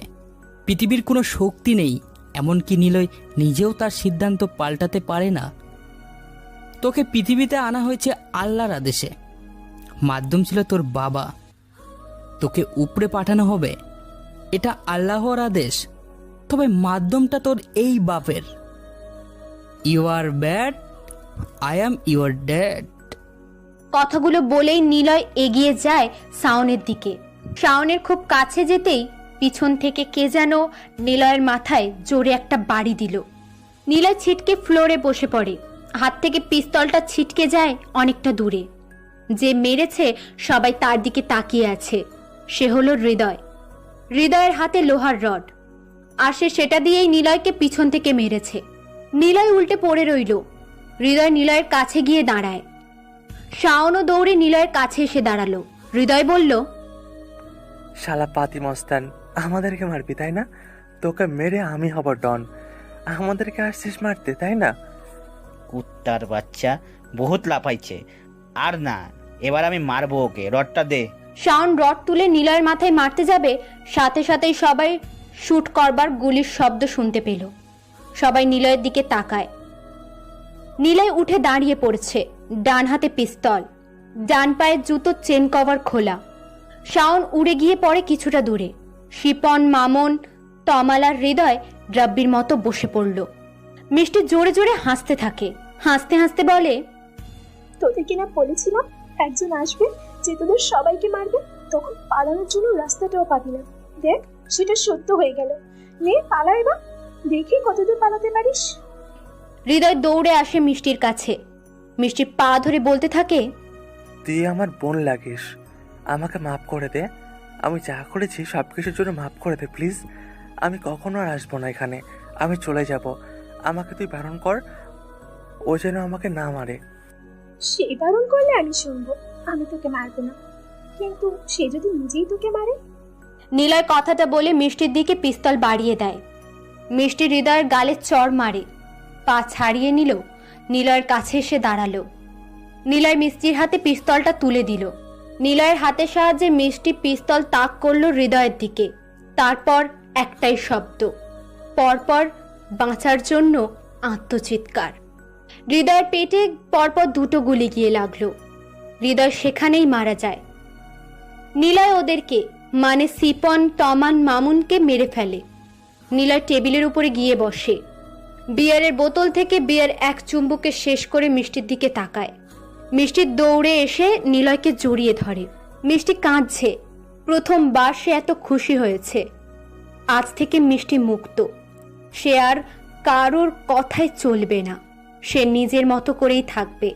নিলয় মিষ্টিকে বলে, সেদিন বলেছিলি দূরে বসে লেসকার দেই, কাছে এসে কেউ সহ্য করে না, সবটা নিজের মতো করতে হয়। আমি তোমার কাছে এসে সবটা করলাম, এগুলো বাইরে কেউ জানবে না। আর রাফিককে বলার দরকার নেই। আমি এসেছি, লাশগুলো মেন রাস্তার পাশে গোল করে রেখে দিবি, রক্ত দিয়ে মাঝখানে লিখে দে, নিলয় দা কেজিএফ ইজ ব্যাক। এখানে থাকা বাকিরা যারা আছে তারা বাদে যদি অন্য কেউ জানে, তাহলে এখানে থাকা সবাইকে আমি মেরে ফেলবো। আমি এসেছি এখানে মিশনের জন্য, সো আপাতত আমার গোপন থাকাটা খুব দরকার। আর মিষ্টি শোনো, কালকে তোমার কথার কোনো উত্তর দেয়নি কেন জানো? কারণ এমন একটা দিনের অপেক্ষাই করেছিলাম যেদিন কেবল উত্তর নয় বরং প্রশান্তিও থাকবে। চলো। নিলয় গোডাউন থেকে বের হয়, তালাতে গুলি করে তালা ভেঙে শাটার খুলে বের হলো। রাব্বিরাও নিজেদের মতো চলে গেল। মিষ্টির হাত ধরে নিলয় এগিয়ে যাচ্ছে। মিষ্টি এখন সম্পূর্ণ মুক্ত। সে চারিপাশে সাহসের দৃষ্টি দেখছে, আর সেই সাহসটা দিচ্ছে নিলয়। নিলয়ের পাশে হাঁটছে মিষ্টি, আর চারপাশে মাথা তুলে দেখছে। বহু দিন ধরে সে এইভাবে হাঁটেনি, মাথা নিচু করে হেঁটেছে লোকেদের ভয়ে। আজকে সে মাথা উঁচু করে হাঁটছে। মিষ্টির বাড়ির সামনে আসে নিলয়। দূরে পরীকে দেখতে পায় ওরা, দৌড়ে পরীর কাছে আসে। এখনো সে তখন থেকেই পড়ে আছে। নিলয় পরীকে কোলে তুলে নেয়, পরীদের বাড়ির দিকে যেতে থাকে। এদিকে নীলার ঘুম ভেঙে যায় হঠাৎ করে। কিছু ভালো লাগছে না ওর, কেমন একটা অস্বস্তি বোধ হচ্ছে। নেহা ভাবলো একবার আবিরকে ডেকে একটু গল্প করবে। ভাবতে ভাবতে সে আবিরের রুমের সামনে আসলো। সে এসে দেখে আবিরের দরজা খোলা। নেহা আবিরের দরজায় উকি দেয়। আবিরকে সে কোথাও দেখতে পায় না। আবির কোথায়? দরজা খোলা আছে, সে কোথায় তাহলে? বাহিরে আছে? কিন্তু কেন? আমার মতো কি তারও অস্থির লাগছে? কই দেখি তো বাইরে গিয়ে। নেহা উঠানে আসে। বাড়ির সামনে সব জায়গাতে খুঁজলো আবিরকে, কিন্তু আবির কোথাও নেই। নেহা গাছের নিচে গিয়ে বসে। আকাশে চাঁদ উঠেছে বিশাল। নেহা চাঁদের দিকে তাকিয়ে আছে। শুনেছে চাঁদের দিকে তাকিয়ে নাকি নিজের অজান্তেই মনের সব কথা অনুভব করা যায়। নেহা ঠিক সেটাই অনুভব করছে। আর তার ভাবনাতে আবিরের চলাচল খুব বেশিভাবেই পরিলক্ষিত হচ্ছে। সে অকারণেই এখন আবিরকে নিয়ে ভাবছে, অনুভব করছে এমন জ্যোৎস্নাময় রাতের পরিবেশে আবিরের কাঁধে মাথা রেখে সে রাতের চাঁদ দেখছে। এদিকে আবির পরীকে নিয়ে মিষ্টির ঘরে আনলো। মিষ্টিকে পানি আনতে বলল। আবির পরীকে বিছানায় রাখে, মিষ্টি পানি আনে। আবির পরীর মুখে পানি ছিটে দিতেই পরী লাফিয়ে উঠে বলে, ভাইয়া ছাইড়া দে, আমারে ছাইড়া দে। আবির পরীকে ডাক দেয়। পরী তাকিয়ে দেখে আবির ওর সামনে বসে আছে, আর তার পাশে বসে আছে ওর আপা। পরী একবার আবিরকে জড়িয়ে ধরলো, তারপর মিষ্টিকে জড়িয়ে ধরে বলল, ওরা নেই, তোর ভাইয়াকে দেখে ওরা সবাই চলে গেছে, আর আসবে না। পরী কাঁদতে কাঁদতে মিষ্টির কোলে মাথা রেখে ঘুমিয়ে পড়ল। আবির পরীর মাথায় হাত বুলিয়ে দেয়। মিষ্টি ঘর থেকে বের হয়। মিষ্টি পরীকে বালিশে রেখে বাইরে আসলো। আবির নামধারী নিলয় পিছনে না তাকিয়ে হনহন করে হেঁটে যাচ্ছে। মিষ্টি দরজার কাছে দাঁড়িয়ে নিলয়ের চলে যাওয়া দেখছে। নিলয় মিষ্টিদের বাড়ি থেকে বের হলো। পকেটে হাত গুজে সে হাঁটছে আর মনে মনে ভাবছে, এই শহরটাকে আমি আমার মতো করে নিব। আমার পথে যে বাধা হবে তাকেই আমি মেরে ফেলবো। আবির নামধারী নিলয় মুচকি হাসতে হাসতে নেহাদের বাড়ির মধ্যে প্রবেশ করে। ভিতরে চলে আসবে তখনই চোখ আটকে যায় সবচাইতে সুন্দরী সুহাসিনী নেহা নামে মেয়েটার দিকে। আকাশের দিকে তাকিয়ে নেহা চাঁদ দেখছে আর মুচকি মুচকি হাসছে। নিলয় নেহার পাশে গিয়ে বসলো। নেহা খেয়াল করেনি আবির নামধারী নিলয় এসেছে। নিলয় নেহার পাশে এসে বসে চাঁদের দিকে তাকালো। চারপাশটা যেন রোমান্টিকতায় ছোঁয়া। দুজন বিপরীত লিঙ্গের মানুষ নীরব পরিবেশে বসে জ্যোৎস্না বিলাস করছে। নীরবতা ভেঙে নিলয় বলে, খোলা আকাশ, চাঁদের আলো, সাথে এক প্যাকেট সিগারেট, আর সমাপ্তহীন ভাবনাগুলো বুঝিয়ে দেয় সে একা। প্রিয় মানুষ হারিয়ে গেছে। জনাশূন্য রাস্তা, কোনো জ্যাম নেই। রাতের পরিবেশ, আকাশে বিশাল চাঁদ, চোখ দুটো সামনে রেখে গন্তব্যহীন হেঁটে চলা বুঝিয়ে দেয় সে হিমু তার রূপা আসবে না কখনো। কড়া চাঁদের আলো, নিস্তব্ধ পরিবেশে বিশাল আকাশের সঙ্গী চাঁদ, পাশাপাশি বসে চাঁদের আলো গায়ে মাকাটা কপত কপতিদের বুঝিয়ে দেয় এটা রোমান্টিক সময়, প্রিয় মানুষ কাছে থাকার সময়, ভালোবাসা উপভোগ করার সময়। সবার জন্য আকাশ, সবার জন্য আকাশের চাঁদ। কেউ চাঁদের দিকে তাকিয়ে প্রিয় মানুষকে না পাওয়ার জন্য আফসোস করে, কষ্টগুলো অনুভব করে। কেউ বা হারিয়ে ফেলার বেদনায় আফসোস করে। কেউ বা রোমান্টিক কথার ছোঁয়াতে প্রিয় মানুষের কাঁধে মাথা রেখে সারাটা রাত ভালোবেসে কাটাতে চায়। সবাই সব কিছু ভালোবাসতে চায়, তবে স্থানভেদ, সবার চাহিদা হয় ভিন্ন। বড় রেস্টুরেন্টে ভদ্রলোকের খাবার লিস্ট যখন হাতে ধরিয়ে দেয়, তখন দাম বেশি থাকা সত্ত্বেও ভদ্রতার প্রকাশের জন্য আমরা চামচ দিয়ে খাবার খাই। আবার রাস্তার পাশে খোলা রেস্টুরেন্টে বসে 2 টাকার সিংড়ার বদলে যদি 5 টাকার সমস্যা অফার করি, তখন যেন মনে হয় টাকা সব শেষ। সবাই সব কিছুই ভালোবাসে, কিন্তু স্থান ভেদ, চাহিদা হয় আলাদা। তুমি কিসের জন্য বসে চাঁদ দেখছো? শুনো, তোমাকে একটা কথাই বলি, তুমি সেটাই চাইবে যেটা তোমার আয়ত্তের মধ্যে আছে। আয়ত্তের বাইরে চাইতে গেলে হয় তুমি হারবে, না হয় হারাবে। তবে সব কিছু চাওয়ার জন্য সাহস দরকার। আসি। নীলয় বসা থেকে উঠে যাবে তখনই নেহা জোর গলায় বলে ওঠে, আমি তোমাকে চাই। তুমি আমার আয়ত্তের মধ্যেই আছো, আর তোমাকে চাওয়ার জন্য আমার সাহসও আছে। তোমাকে পাওয়ার জন্য নিজেকে হারাতেও প্রস্তুত আমি। নীলয় থেমে যায়। নেহার এমন কথা শুনে নীলয় ঠিক কি বলবে সে খুঁজতে থাকে। নীলয় জানে তার জীবনে কখনো ভালোবাসা নামক পাখিটা ধরা দেবে না, ধরতে চাইলেও থাকবে না। এটা সাময়িক। আর রোস্টার কখনো প্রেমে পড়ে না। রোস্টারের প্রেম তো কেবল রক্ত আর পিস্তলের গুলি। আবির, তুমি ভাবছো তুমি কাজের ছেলে আর আমি বড় লোক ঘরের মেয়ে, এই জন্য আমাকে ভালোবাসা যাবে না, তাই না? তোমাকে সব কিছু দিয়ে দেবো, আমার নামে যা যা আছে সব দেব। হাসছো কেন তুমি? এমনি। তুমি প্রতিষ্ঠিত না হওয়া অবধি আমি তোমার জন্য অপেক্ষা করব। কিন্তু আমি অপেক্ষা করি না। কেন? সময় স্রোত, আর আবির কখনো কারোর জন্য অপেক্ষা করে না। এত কঠিন করে কথা কেন বলছো? তুমি আমার মতো পড়াশোনা করে বড় কিছু হবা। শুভরাত্রি। নীলয় আর দাঁড়ালো না নেহার সামনে। রুমে এসে সে দরজা আটকে দেয়।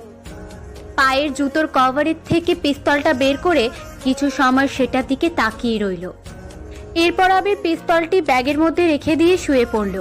মজার ব্যাপার হলো, নেহা অন্ধকারে নীলয়ের মাথার পিছন থেকে রক্ত পড়ছিল সেটা খেয়াল করেনি।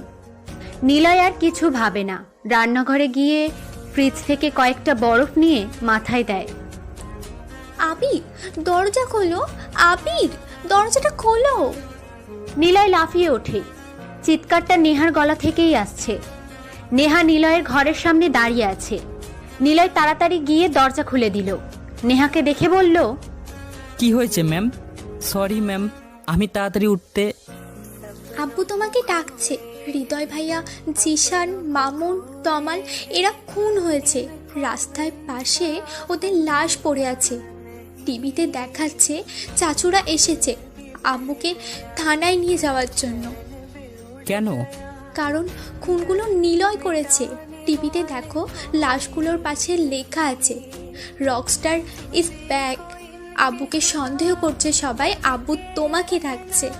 নীলয় আদনান সাহেবের রুমে যায়। নেহার ছোট চাচা কামাল সাহেব রুমে বসে আছে। কামাল সাহেব বলেন, ভাইজান, তোমার উপর সন্দেহ করেছে পুরো ফোর্স, তোমাকে থানায় যেতে হবে। কথাটা বলতেই কামাল সাহেবের ফোনে একটা ফোন আসে। রিসিভ করবার কয়েক মিনিট পর কামাল সাহেব বসা থেকে উঠে দাঁড়ান। কামাল সাহেব বলল, ভাইজান, আমার সেই অচেনা অফিসার তোমাকে বাঁচিয়ে দিল। সে শিওর কোনটা নিলয় করেছে, আর এতে তোমার কোনো সংযোগ নেই। আসছি, সাবধানে থাকবে। নিলয় হয়তো তোমার সাথে দেখা করতে পারে, এটা আমার অফিসার বলেছে। কামাল সাহেব চলে গেল। আদনান সাহেব মুচকি হাসছে। উনি ওনার কম্পিউটারে নিলয়কে নিয়ে আবারও লিখতে বসেছে। আবির নামধারী নিলয় আদনান সাহেবের সামনে গিয়ে দাঁড়ালো। আদনান সাহেব আবিরকে বলল, নিলয় এসে গেছে। সে ঠিকই আরিয়ানকে মারবে। এখন কেবল পুলিশ ফোর্স নয়, নিলয়কে খুঁজবে আরিয়ানের লোক। আবির, তুমি জানো নিলয় এই প্রথম কোনো ভালো কাজের জন্য কয়েকজনকে মেরেছে, আর এ অবধি যতজনকে নিলয় মেরেছে সবাই বড় ক্ষমতার লোক ছিল। ওদের কাছ থেকে ক্ষমতা কেড়ে নেওয়ার জন্য নিলয় সব কিছু করেছে। যাদেরকে মেরেছে তাদের ব্যাকগ্রাউন্ড চেক করে জেনেছি তারা সবাই খারাপ ছিল। তোমাকে টিচ করতো ভার্সিটিতে। মিষ্টির সাথে খারাপ ব্যবহার করেছে। আমি মিষ্টিকে প্রশ্ন করেছিলাম নিলয়কে সে দেখেছে কিনা। মিষ্টি যা বলল তার বর্ণনা শুনে আমি ছবি এঁকেছি। দেখবে, মাথায় হুড তোলা লম্বা টুপি, হাতে পিস্তল, মুখটা দেখাই যাচ্ছে না, সারা গায়ে লম্বা কালো কোট পরা। আরিয়ানকে নিলয় ঠিকই মারবে, কারণ নিলয় তার কমিটমেন্ট কখনো নষ্ট করে না। তোমাকে বললাম কেন কথাগুলো জানো? কারণ জিসান তোমাকে জানাতো। ভার্সিটিতে যাবে না? আমিও যাব, কারণ নুসু ম্যাম প্রতি মাসে এক্সামের পর গার্জিয়ানকে কল করে তোমাদের খাতা দেখান। আদনান সাহেব একটু হাসলেন। আবির রুম থেকে বের হয়। শফিক সাহেবকে দেখলো কয়েকজন লোক নিয়ে ড্রয়িং রুমে বসে কি যেন ভাবছে। তারপর আবির বাড়ি থেকে বেরিয়ে গেল। আবির রুমে এসে দরজা আটকে পায়চারি করতে থাকে। মাইন্ড গেমের শহরে সে এখন নিজেকে একনিষ্ঠ রাজা ভাবছে। আবির নামধারী নিলয় মুচকি মুচকি হাসছে। আজকে রেজাল্ট দেবে নুসু ম্যাম গতকালের পরীক্ষার জন্য। এই জন্য বিশাল হলরুমে সবাইকে ডেকেছে। স্বার্থে সব স্টুডেন্টসদের অভিভাবকেরাও আছে। কেবল নেই রিফাত সাহেব। আবির ক্লাসে এসে সবার শেষে গিয়ে বসলো। নিধি এসে আবিরের পাশে বসলো। জয়কে দেখা যাচ্ছে না। নিলয় প্রশ্ন করে, জয় কোথায়? সে আসেনি আজকে? না, ও কালকে থেকে বাসায় নেই। কি জানি ও কখন কি করে, সারাক্ষণ ফোনে কথা বলে। গার্লফ্রেন্ড আছে নাকি? না, জয় এসব একদমই পছন্দ করে না। ও অন্য কোনো কাজে বিজি থাকে। আসলে ও কখন কি করে ও ছাড়া কেউ কিছু জানে না। মানুষের একটা কম্পিউটার বেশি হয়ে যায়, আর ওর 3টে কম্পিউটার। সারাক্ষণ কম্পিউটার, ফোন এসব নিয়েই পড়ে থাকে। ও বুঝলাম, আমার মতো পড়াশোনা ফাঁকিবাজ। ঠিক বলেছ, বাট ও এক্সামে ভালো করে। আর শোনো, ক্লাস শেষে ওয়েট করবে। তোমার সাথে দরকার আছে। আচ্ছা। নুসু ম্যাম মাইকে কথা বলা শুরু করলেন। স্টুডেন্টসদের নিয়ে অনেক কথাই বললেন। এরপর অভিভাবকদের দায়িত্ব নিয়ে কিছু বললেন। যখন রেজাল্ট প্রকাশ করবে তখন নুসু ম্যাম কিছুক্ষণ চুপ হয়ে থাকলেন। নীরবতা ভেঙে উনি বললেন, আমি কখনো ধারণাও করতে পারিনি এমনটা হবে বলে। আমার 10 বছরের চাকরির জীবনে এমনটা কখনো হয়নি। আমার সাবজেক্টে অবধি কেউ ফুল মার্কস পায়নি। ভালো স্টুডেন্ট অনেক দেখেছি, বড় জোর 48 পেয়েছে। কিন্তু এবার সবটা পাল্টে গেছে। এই প্রথমবার কেউ 50 মার্কস পেয়েছে, আর সে হলো ক্লাসের সবচাইতে অভদ্র, বেয়াদব আর চুপচাপ থাকা ছেলে আবির। নাম ঘোষণা করার সাথে সাথেই সব স্টুডেন্টসরা পিছনে তাকায়। আবির বেঞ্চে মাথা রেখে শুয়ে আছে। আবির খেয়ালই করেনি ওর নাম ঘোষণা করা হয়েছে। নিধি আবিরকে ডাক দিল। আবির দাঁড়িয়ে যায়। নুসু ম্যাম ডাকে আবিরকে। নুসু ম্যামের কাছে গিয়ে দাঁড়ায়। তোমাকে দেখেছিলাম, তুমি কিছুই লিখছিলে না। তাহলে কিভাবে এত নাম্বার পেলে, আর কখনোই বা লিখলে? আপনি যখন তাকাচ্ছিলেন না তখন লিখেছি। তুমি বলেছিলে ইংরেজি তুমি পারো না। এমনি বলেছিলাম, দেখছিলাম শিক্ষিত মানুষেরা মানুষ চিনতে কতটুক ভুল করে। আবির ক্লাসরুম থেকে বের হয়ে গেল। নেহা এখন বুঝে গিয়েছে আবির একটা রহস্যময়। সে নিজেকে লুকিয়ে রাখতে ভালোবাসে। সে ইংরাজি পড়তে জানে, কিন্তু এতদিন সবার সামনে নিজেকে গোপন রেখেছে। কিন্তু কেন? প্রশ্নটা ওকেই করতে হবে। কিন্তু রহস্যময়রা কখনো কোনো প্রশ্নের সঠিক উত্তর দেয় না, উত্তরটা ঘুরিয়ে পেঁচিয়েই দেয়। আবির ক্লাসরুম থেকে বেরিয়ে দেখে আদনান সাহেব এসেছে। আদনান সাহেব নুসু ম্যামের সাথে দেখা করে ক্যাম্পাসে আসলো। আবির ক্যাম্পাসে বসে আছে। আদনান সাহেব নেহাকে নিয়ে চলে যাবেন, ঠিক তখনই 15টা প্রাইভেট গাড়ি ভার্সিটিতে প্রবেশ করলো। পুরো ক্যাম্পাস যেন সেই দিকেই তাকিয়ে আছে।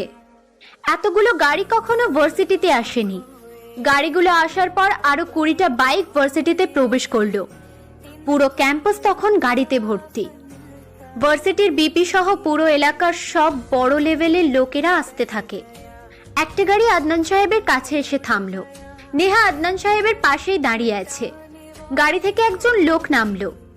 সে ছাতা মেলে দাঁড়িয়ে আরো কয়েকজন নামার জন্য দরজা খুলে দেয়। এবার যে গাড়ি থেকে নামলো সে হলো আরিয়ান, যাকে নিলয় মারতে এসেছে এই শহরে। আরিয়ানকে দেখে নিলয় বসা থেকে উঠে দাঁড়ায়। আরিয়ানের পাশে রাকিব এসে দাঁড়ালো। রাকিবের সাথে রব্বিও আছে। রব্বি নিলয়কে দেখিয়ে দিল রাকিবের কাছে এসে। রাকিব ইশারা করে নিলয়কে বলল, কাজটা যত তাড়াতাড়ি শেষ করো। আরিয়ান গাড়ি থেকে নেমে হাঁটতে থাকে। পিছনে একজন লোক ছাতা ধরে আরিয়ানের সাথে এগিয়ে যাচ্ছে। আরিয়ান একটা সিগারেট জ্বালায়। ভার্সিটির সবটা যেন নীরব হয়ে আছে।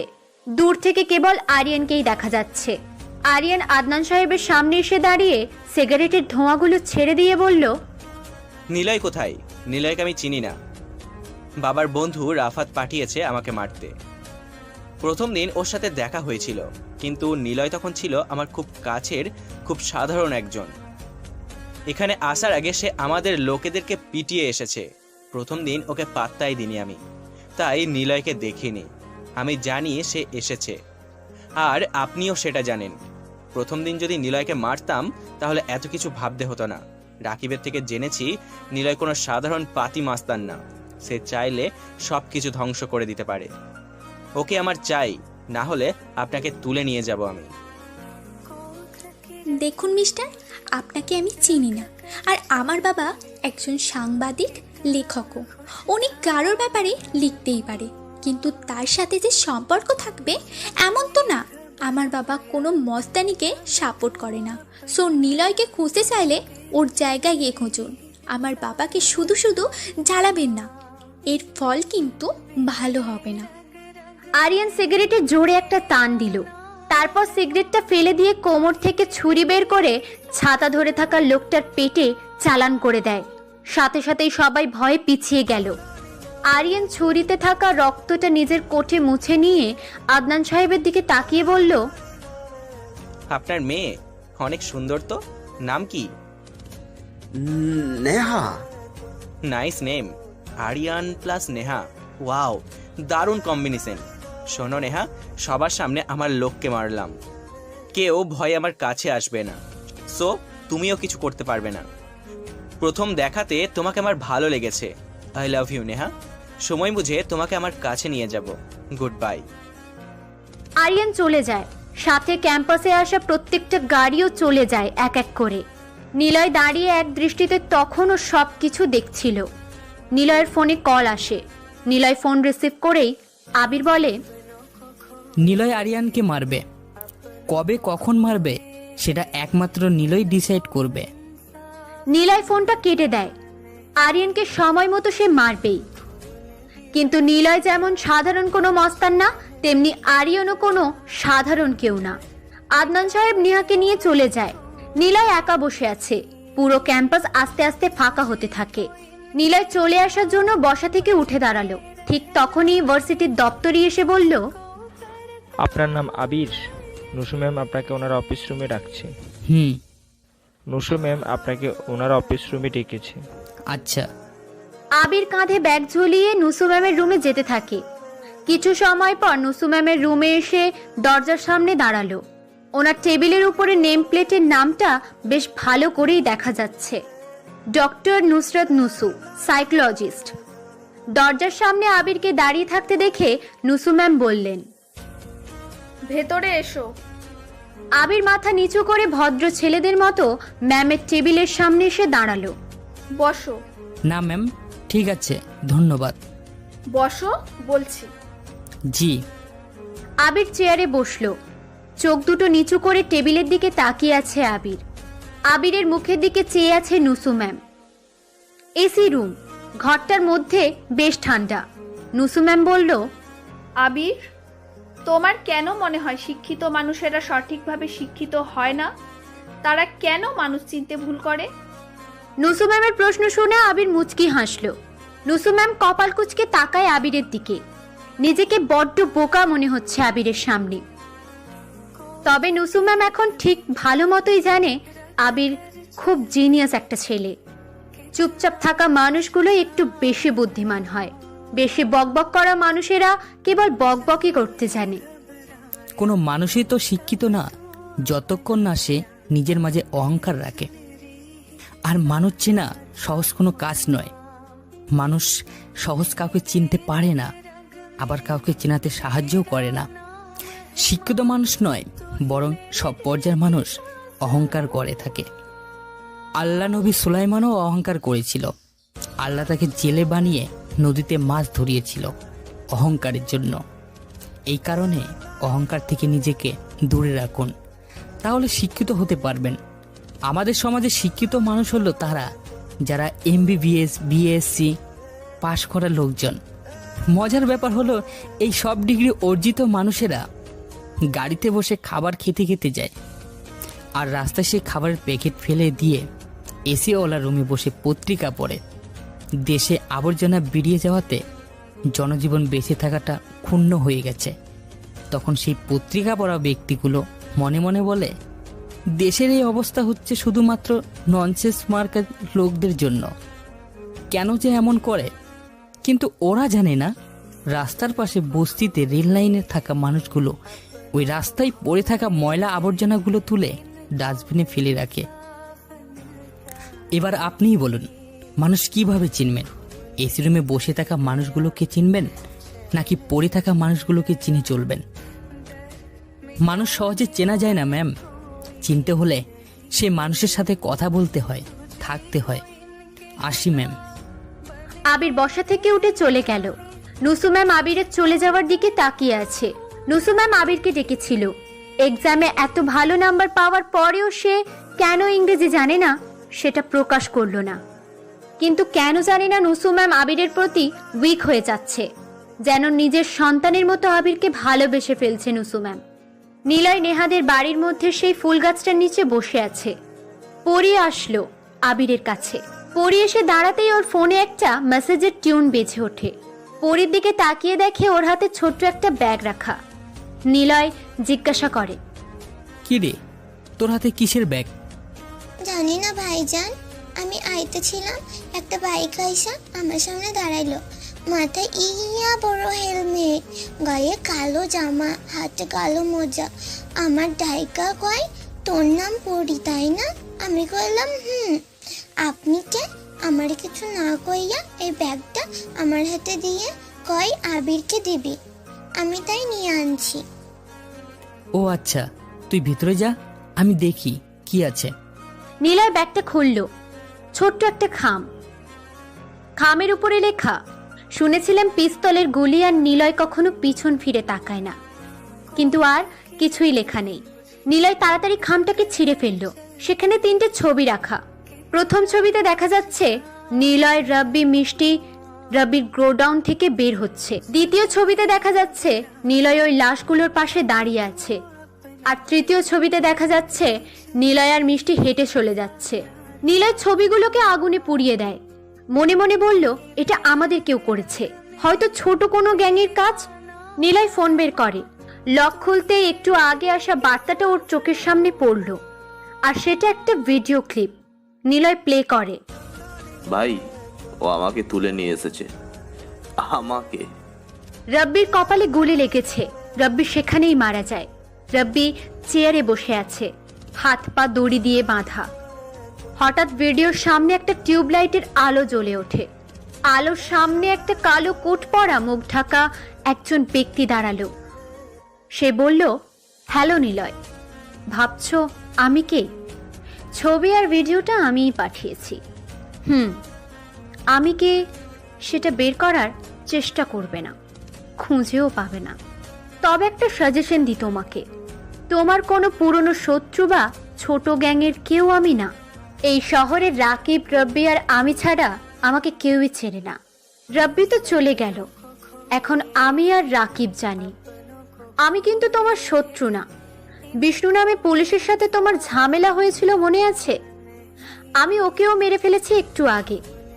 ওর লাশটার পাশে লিখে দিয়েছি রোস্টার ইজ ব্যাক। আমাকে তুমি চিনবে না, চেনার কথাও না।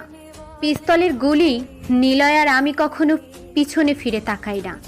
Tata mister roaster. ও আরেকটা কথা, আরিয়ানের বাবা কিন্তু বেঁচে আছে, আর সে তোমাকে অন্ধকার জগতে বেশি খুঁজছে। ভিডিওটিও আর নেই।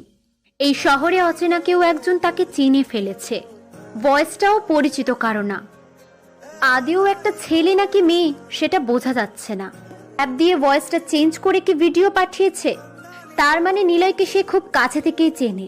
হয়তো নিলয়ের সাথে সে কথাও বলেছে সামনে এসে, সেজন্য ভয়েস চেঞ্জ করে দিয়েছে। কিন্তু কে? রহস্য ক্রমশ বেড়েই চলেছে। কতগুলো প্রশ্ন নিলয়ের মাথায় ঘুরপাক খাচ্ছে, কিন্তু কোনোটারই সে খুঁজে পাচ্ছে না। তুমি এখানে বসে আছো, তোমাকে খুঁজছি আমি। নেহা এসে নিলয়ের পাশে বসতে বসতে কথাটা বলল। নিলয় আজকে বসা থেকে উঠল না। সে নেহার দিকে তাকালো। নেহা আজকেও হালকা সেজেছে। নিলয় চোখ সরিয়ে নিল। নেহা এটা দেখে মুচকি হাসলো। নিলয় বলল, এমনিতে বসে আছি। তুমি এক্সামে 50 পেয়েছো, আমাকে মিথ্যে বলেছিলে। তুমি ইংরেজি জানো না, কেন বলেছিলে এমন? এমনিতে। আবির, আমার বাবার লেখার বই তোমার কাছে কেন? নিলয় চমকে নেহার দিকে তাকায়। নিলয় মনে মনে ভাবে, তবে কি নেহাই আমাকে ছবি আর ভিডিওগুলো পাঠিয়েছিল? সে সব জেনে গিয়েছে তাই, নাকি অন্য কেউ? নিলয় বলল, আসলে বইটা আমি রাস্তায় কুড়িয়ে পাই। বইয়ের লেখাগুলো ছিল দারুণ, আর নিলয় নামের ব্যক্তিটার কাজগুলো অনেক পছন্দ হতো আমার, তাই পড়ার জন্য রেখে দিয়েছিলাম। কি বললা? নিলয়ের কাজ? ও তো খুনি, মস্তান। কেন, সে আবার কি করলো? ওরকম মানুষ আমার পছন্দ না। আমার পছন্দ ঠিক তোমার মতো একজনকে, যে চুপচাপ থাকে, মারামারিতে জড়ায় না, ঝামেলা এড়িয়ে চলে। কেউ কিছু বললে ভদ্রভাবে তার প্রতিবাদ করে। ও আচ্ছা, যদি এমন হয়, একদিন হঠাৎ নিলয় আসলো তোমার সামনে, কারণ তোমার আব্বু তো নিলয়কে নিয়ে লিখছে, সেজন্য তোমার আব্বুর সাথে দেখা করতে আসলো, আর এসে দেখে আরিয়ান তোমাকে জোর করে তুলে নিয়ে যাচ্ছে, তখন নিলয় যদি তোমাকে বাঁচায়, তখন কি করবা? নিলয়কে পছন্দ করা শুরু করবা? আমি তো ভীতু, আমি তো কখনো ঝামেলাতেই যাব না। ধুর গাধা, এমনটা কখনো হবে না। আর শোনো, ভীতু হলেও ভালোবাসার মানুষটাকে সামনে কেউ অপমানিত হতে দেখতে পারে না, বুঝলা? আর তুমি মোটেও ভীতু নও, একটু গম্ভীর। তবুও তোমাকে ভালো লাগে, অনেক বেশি ভালো লাগে। নিলয় মুচকি হাসলো। নেহার এমন কথা শুনে নিলয় নিজেই অবাক হচ্ছে আর মুচকি হাসছে। আবির প্রশ্ন করলো, আচ্ছা, তোমার বড় চাচুকে দেখছি না, কোথায় উনি? ওনার ছেলে হৃদয়কে নিলয় মেরে ফেলছে, তবুও তিনি চুপ করে আছেন কেন? উনি ঠিকই নিলয়কে খুঁজছে, তবে ছোট চাচুর স্পেশাল রহস্যময় অফিসারের জন্য পারছে না। তুমি জানো সেই অফিসারটাকে? না, ছোট চাচুকে দেখেছিলাম, কেবল কোডের সাহায্যে কি সব কথা বলছিল। তুমি দেখো, নিলয় ঠিক ধরা পড়বে। নিলয় না একটা ভীতু, সে তো শুনেছি সবার সামনেই খুন করে বেড়াতো, লোকটাকে ভয় পেত। তাহলে এখন কেন আড়াল থেকে খুন করছে? তবে খারাপ লোকেদের মারছে। এখানে এসে আব্বুর কাছে একটু আগে ফোন এসেছিল, বিষ্ণু নামের এক অফিসারকে নিলয় মেরে লাশের পাশে লিখে রেখেছে রকস্টার ইজ ব্যাক, কিন্তু সবার সামনে আসছে না, ভীতু একটা। সবাই তাকে দেখে ভয় পাবে, এই জন্য আসছে না। চুপ থাকো তো, সে নিজেই পালিয়ে বেড়াচ্ছে। আচ্ছা চলো থানায়, যে বলি আমি নিলয়। কি তুমি হবে নিলয়? বলছি কারোর দিকে চোখ তুলে তাকানোর মতো যার সাহস নেই সে হবে নিলয়। সত্যি আবির তুমি হাসালে। নেহা হাসছে, পাশে বসে থাকা নিলয় নিজেও হাসছে। নেহার কথাগুলো শুনে নিলয় শিওর হয় ভিডিওর ক্লিপটা পাঠানোর আগাতে নেহা না, তাহলে কে হতে পারে? নিলয় বসা থেকে উঠল। নেহা পিছন থেকে নিলয়ের হাত ধরে। নেহা বলে, আবির আমি তোমাকে আমার করে চাই, কেন তুমি বোঝো না? আমি তোমাকে চাই না, কিন্তু আমি তো চাই। আমার সাথে থাকলে আমাকে সহ্য করতে পারবে না। মানে? না মানে আমি বোরিং, বিরক্তকর, অসহ্যকর ছেলে তো, তাই আমি চাই না আমার কোনো দুর্বলতা থাকুক। সত্যি তুমি আমাকে চাও না? না। সত্যি চাও না? না, চাই না। আমার কিছু হলে তোমার কিচ্ছু যায় আসে না, কি তাই তো? বেশ, যাও তুমি থাকো তোমার মতো করে। নেহা কথাটা বলেই বাড়ি থেকে বের হয়ে যায়। নেহা বাড়ি থেকে বের হতেই কয়েকটা লোক ওর পিছু নিল, আর এই লোকগুলো হলো আরিয়ানের। কারণ আরিয়ান আদনান সাহেবের বাড়ির সামনে ওর লোক রেখে দিয়েছে, কারণ আরিয়ান ধরেই নিয়েছে নিলয় আদনান সাহেবের সাথে দেখা করবেই, আর সেই জন্যই সে লোক রেখেছে। নেহা হাঁটছে, পিছনে 4 জন লোক, মাহিদ, শুভ, সৌরভ, হাসিন। শুভ ফোন করলো আরিয়ানের কাছে। ভাই আদনান সাংবাদিকের মেয়ে বাড়ি থেকে বের হয়েছে, একলা, তুলে নিয়ে আসবো। সত্যি? এখনই তুলে নিয়ে আই, তবে কেউ যেন জানতে না পারে। নিলয় উঠানে দাঁড়িয়ে আছে। নেহা বাইরে গিয়েছে অনেকটা সময় হলো। নিলয় বসে থাকার এক পর্যায়ে দেখতে পায় আদনান সাহেব চিন্তিত অবস্থায় বের হচ্ছে বাড়ি থেকে। নিলয়ের সামনে গিয়ে দাঁড়ায়। কি হয়েছে স্যার? নেহা কোথায়? ওর ফোন অফ পাচ্ছি, চিন্তা হচ্ছে খুব। বিকাল থেকে বাড়ির সামনে কয়েকজন অচেনা ছেলেকে ঘুরতে দেখেছি, কিন্তু তারা কে জানি না, হতে পারে তারা আরিয়ানের লোক। আমি নেহাকে খুঁজতে যাচ্ছি। স্যার আপনি বাসায় থাকুন, আমি নিয়া ম্যামকে নিয়ে আসছি। ও গিয়েছে মিষ্টিদের বাড়িতে, আপনি চিন্তা করবেন না, আপনি ভিতরে আসুন। নিলয় আদনান সাহেবের হাত ধরে বাড়ির মধ্যে নিয়ে আসে।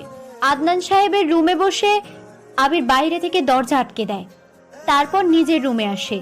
একটা রুমাল পকেটে নেয়, কালো একটা টি শার্ট আর জুতোর সাথে পিস্তলটা নিয়ে নিলয় ঘর থেকে বের হয়। উঠানে এসে নেহার গাড়ি দেখতে পেল। নিলয় নেহার গাড়ির কাঁচ ভেঙে দরজার লক খুলে ড্রাইভিং সিটে গিয়ে বসে, তারপর গাড়ি স্টার্ট করে বাড়ি থেকে বের হয়। মনে মনে আবির নামধারী নিলয় কথাগুলো ভাবছিল আর নিজেকে বোঝাচ্ছিল। আবির কাজের লোক, সে কেন আমাকে ভালোবাসবে আর আমিও কেন ভালোবাসবো? কিন্তু মন তো লজিক শুনছে না। আবিরের কথা ভাবতে আমার ভালো লাগে, কেন সে এটা বোঝে না? কেন এমন করে? করুক, সে এমন করুক, আমি কখনো আর বাড়ি ফিরবো না, কখনো চালাবো না ওকে। কিভাবে নিজেকে? সুন্দরী বড়লোক মেয়ে প্রপোজ করছে, তাই ভাব নিয়ে ফিরিয়ে দেবে? দেখবো আমিও, আমার কিছু হলে বজ্জাত আবিরের কি হয়। কথাগুলো ভাবতে ভাবতে ও নিজের বাড়ি থেকে অনেকটা দূরে চলে আসলো। এতক্ষণ খেয়াল করেনি ওর পিছনে 4 জন ছেলে আসছিল। ভাবনা থেকে ফিরেই নেহা বুঝতে পারে ওর পিছনে কেউ আছে। নেহা ভাবে আবির এতক্ষণ ওর পিছনে পিছনে আসছে, তাই নেহা সেদিকে না তাকিয়ে বলে, তুমি এসেছো? কেন এসেছো? একটু আগেই তো বললে আমার কিছু হলে তোমার কিছুই হবে না, এখন কি করতে এসেছো? চলে। নেহা ঘুরে তাকায়, দেখে 4 জন অপরিচিত ছেলে দাঁড়িয়ে আছে। নেহার কথাগুলো শুনে জোরে জোরে হাসতে থাকে। নেহা বলে, তোমরা কে? আমার পিছু কেন নিয়েছো? শুভ হাসতে হাসতে পকেট থেকে একটা রুমাল বের করে নেহার মুখের সামনে ধরে। নেহা নিঃশ্বাস নিতেই অজ্ঞান হয়ে পড়ে। সাথে সাথে একটা গাড়ি এসে থামে শুভর পাশে। শুভ আর সৌরভ নেহাকে গাড়িতে তুলল। গাড়ি চলছে। নেহা সৌরভের কাঁধে মাথা রেখে অজ্ঞান হয়ে পড়ে আছে। বেশ কিছুটা দূরে আসার পর সৌরভ নেহাকে এক হাত দিয়ে জড়িয়ে ধরল। কিছু সময় নেহার পিঠ আর বাহুডোরের উপরে ঘোরাতে থাকলো। এরপর আস্তে আস্তে হাতটা নেহার বুকের দিকে অগ্রসর করছে। সৌরভ এক অচেনা আনন্দে উল্লাদুদায় ভেসে যাচ্ছে। নেহার সতীত্বের খুব কাছে সৌরভের হাত আসতেই নেহার জ্ঞান ফিরল। নেহা চিৎকার দিয়ে ওঠে। সাথে সাথেই শুভ নেহার মুখ চেপে ধরে। তবে কোনো রকমে নেহা মুখের ওপর থেকে সৌরভের হাত ছাড়িয়ে বলে, আমাকে ছেড়ে দাও। তোমরা কে? আমাকে কোথায় নিয়ে যাচ্ছ? চুপ কর, চুপচাপ বসে থাক। চিৎকার করলে এখানে মেরে ফেলে দিয়ে যাবো। ভাই এভাবে হবে না, মুখে টেপ মেরে দেন, আমি 2 হাত বেঁধে দিচ্ছি। শুভ নেহার মুখের উপরে টেপ লাগিয়ে দেয়। সৌরভ হাত দুটো বেঁধে দিয়ে শুভকে বলল, ভাই ওকে আমি ধরে রেখেছি, আপনি চিন্তা করবেন না। কথাটা বলে সৌরভ আরেকটা হাত দিয়ে নেহাকে জড়িয়ে ধরে। নেহার কিছুটা খোলা চুলগুলো গাড়ি চালানোর প্রতিরোধ বাতাসে সৌরভের মুখের উপর এসে পড়ছে। সৌরভ নেহার মুখের দিকে তাকায়। নেহার অনবদ্য সৌন্দর্য যেন সৌরভকে আকৃষ্ট করছে। সে নেহার দিকে আবেদনময় হিংস্র দৃষ্টিতে তাকায়। শক্ত করে জড়িয়ে টেনে নিল নিজের দিকে। এরপর আগের মতোই ডান হাত ঘোরাতে ঘোরাতে নেহার উচ্ছ্বাসিত অঙ্গের কাছে যেয়ে থেমে যায় সৌরভ। সৌরভ চালাকি করে নেহার ওড়নাটা কিছুটা খুলে দেয়। নেহা নিজেকে বাঁচানোর জন্য সব রকম চেষ্টা করছে, কিন্তু হাত আর মুখ বাঁধা থাকায় একটু নড়ে বসা আর গুংড়িয়ে শব্দ করা ছাড়া আর কিছুই করতে পারছে না। সৌরভ আর দেরি করে না। নিজেকে অনেকক্ষণ আটকে রেখেছে এমন এক অপার্থিব উন্মোচিত লোভার্ত খাবারের থেকে। সে আর দেরি করবে না। কোনো রকম চিন্তা ছাড়াই যখনই নেহা সেই কোমল জায়গায় হাত দিবে তখনই গাড়িটা খুব জোরে ব্রেক করে। সৌরভ কিছুটা হুমড়ি খেয়ে পড়ল সামনে।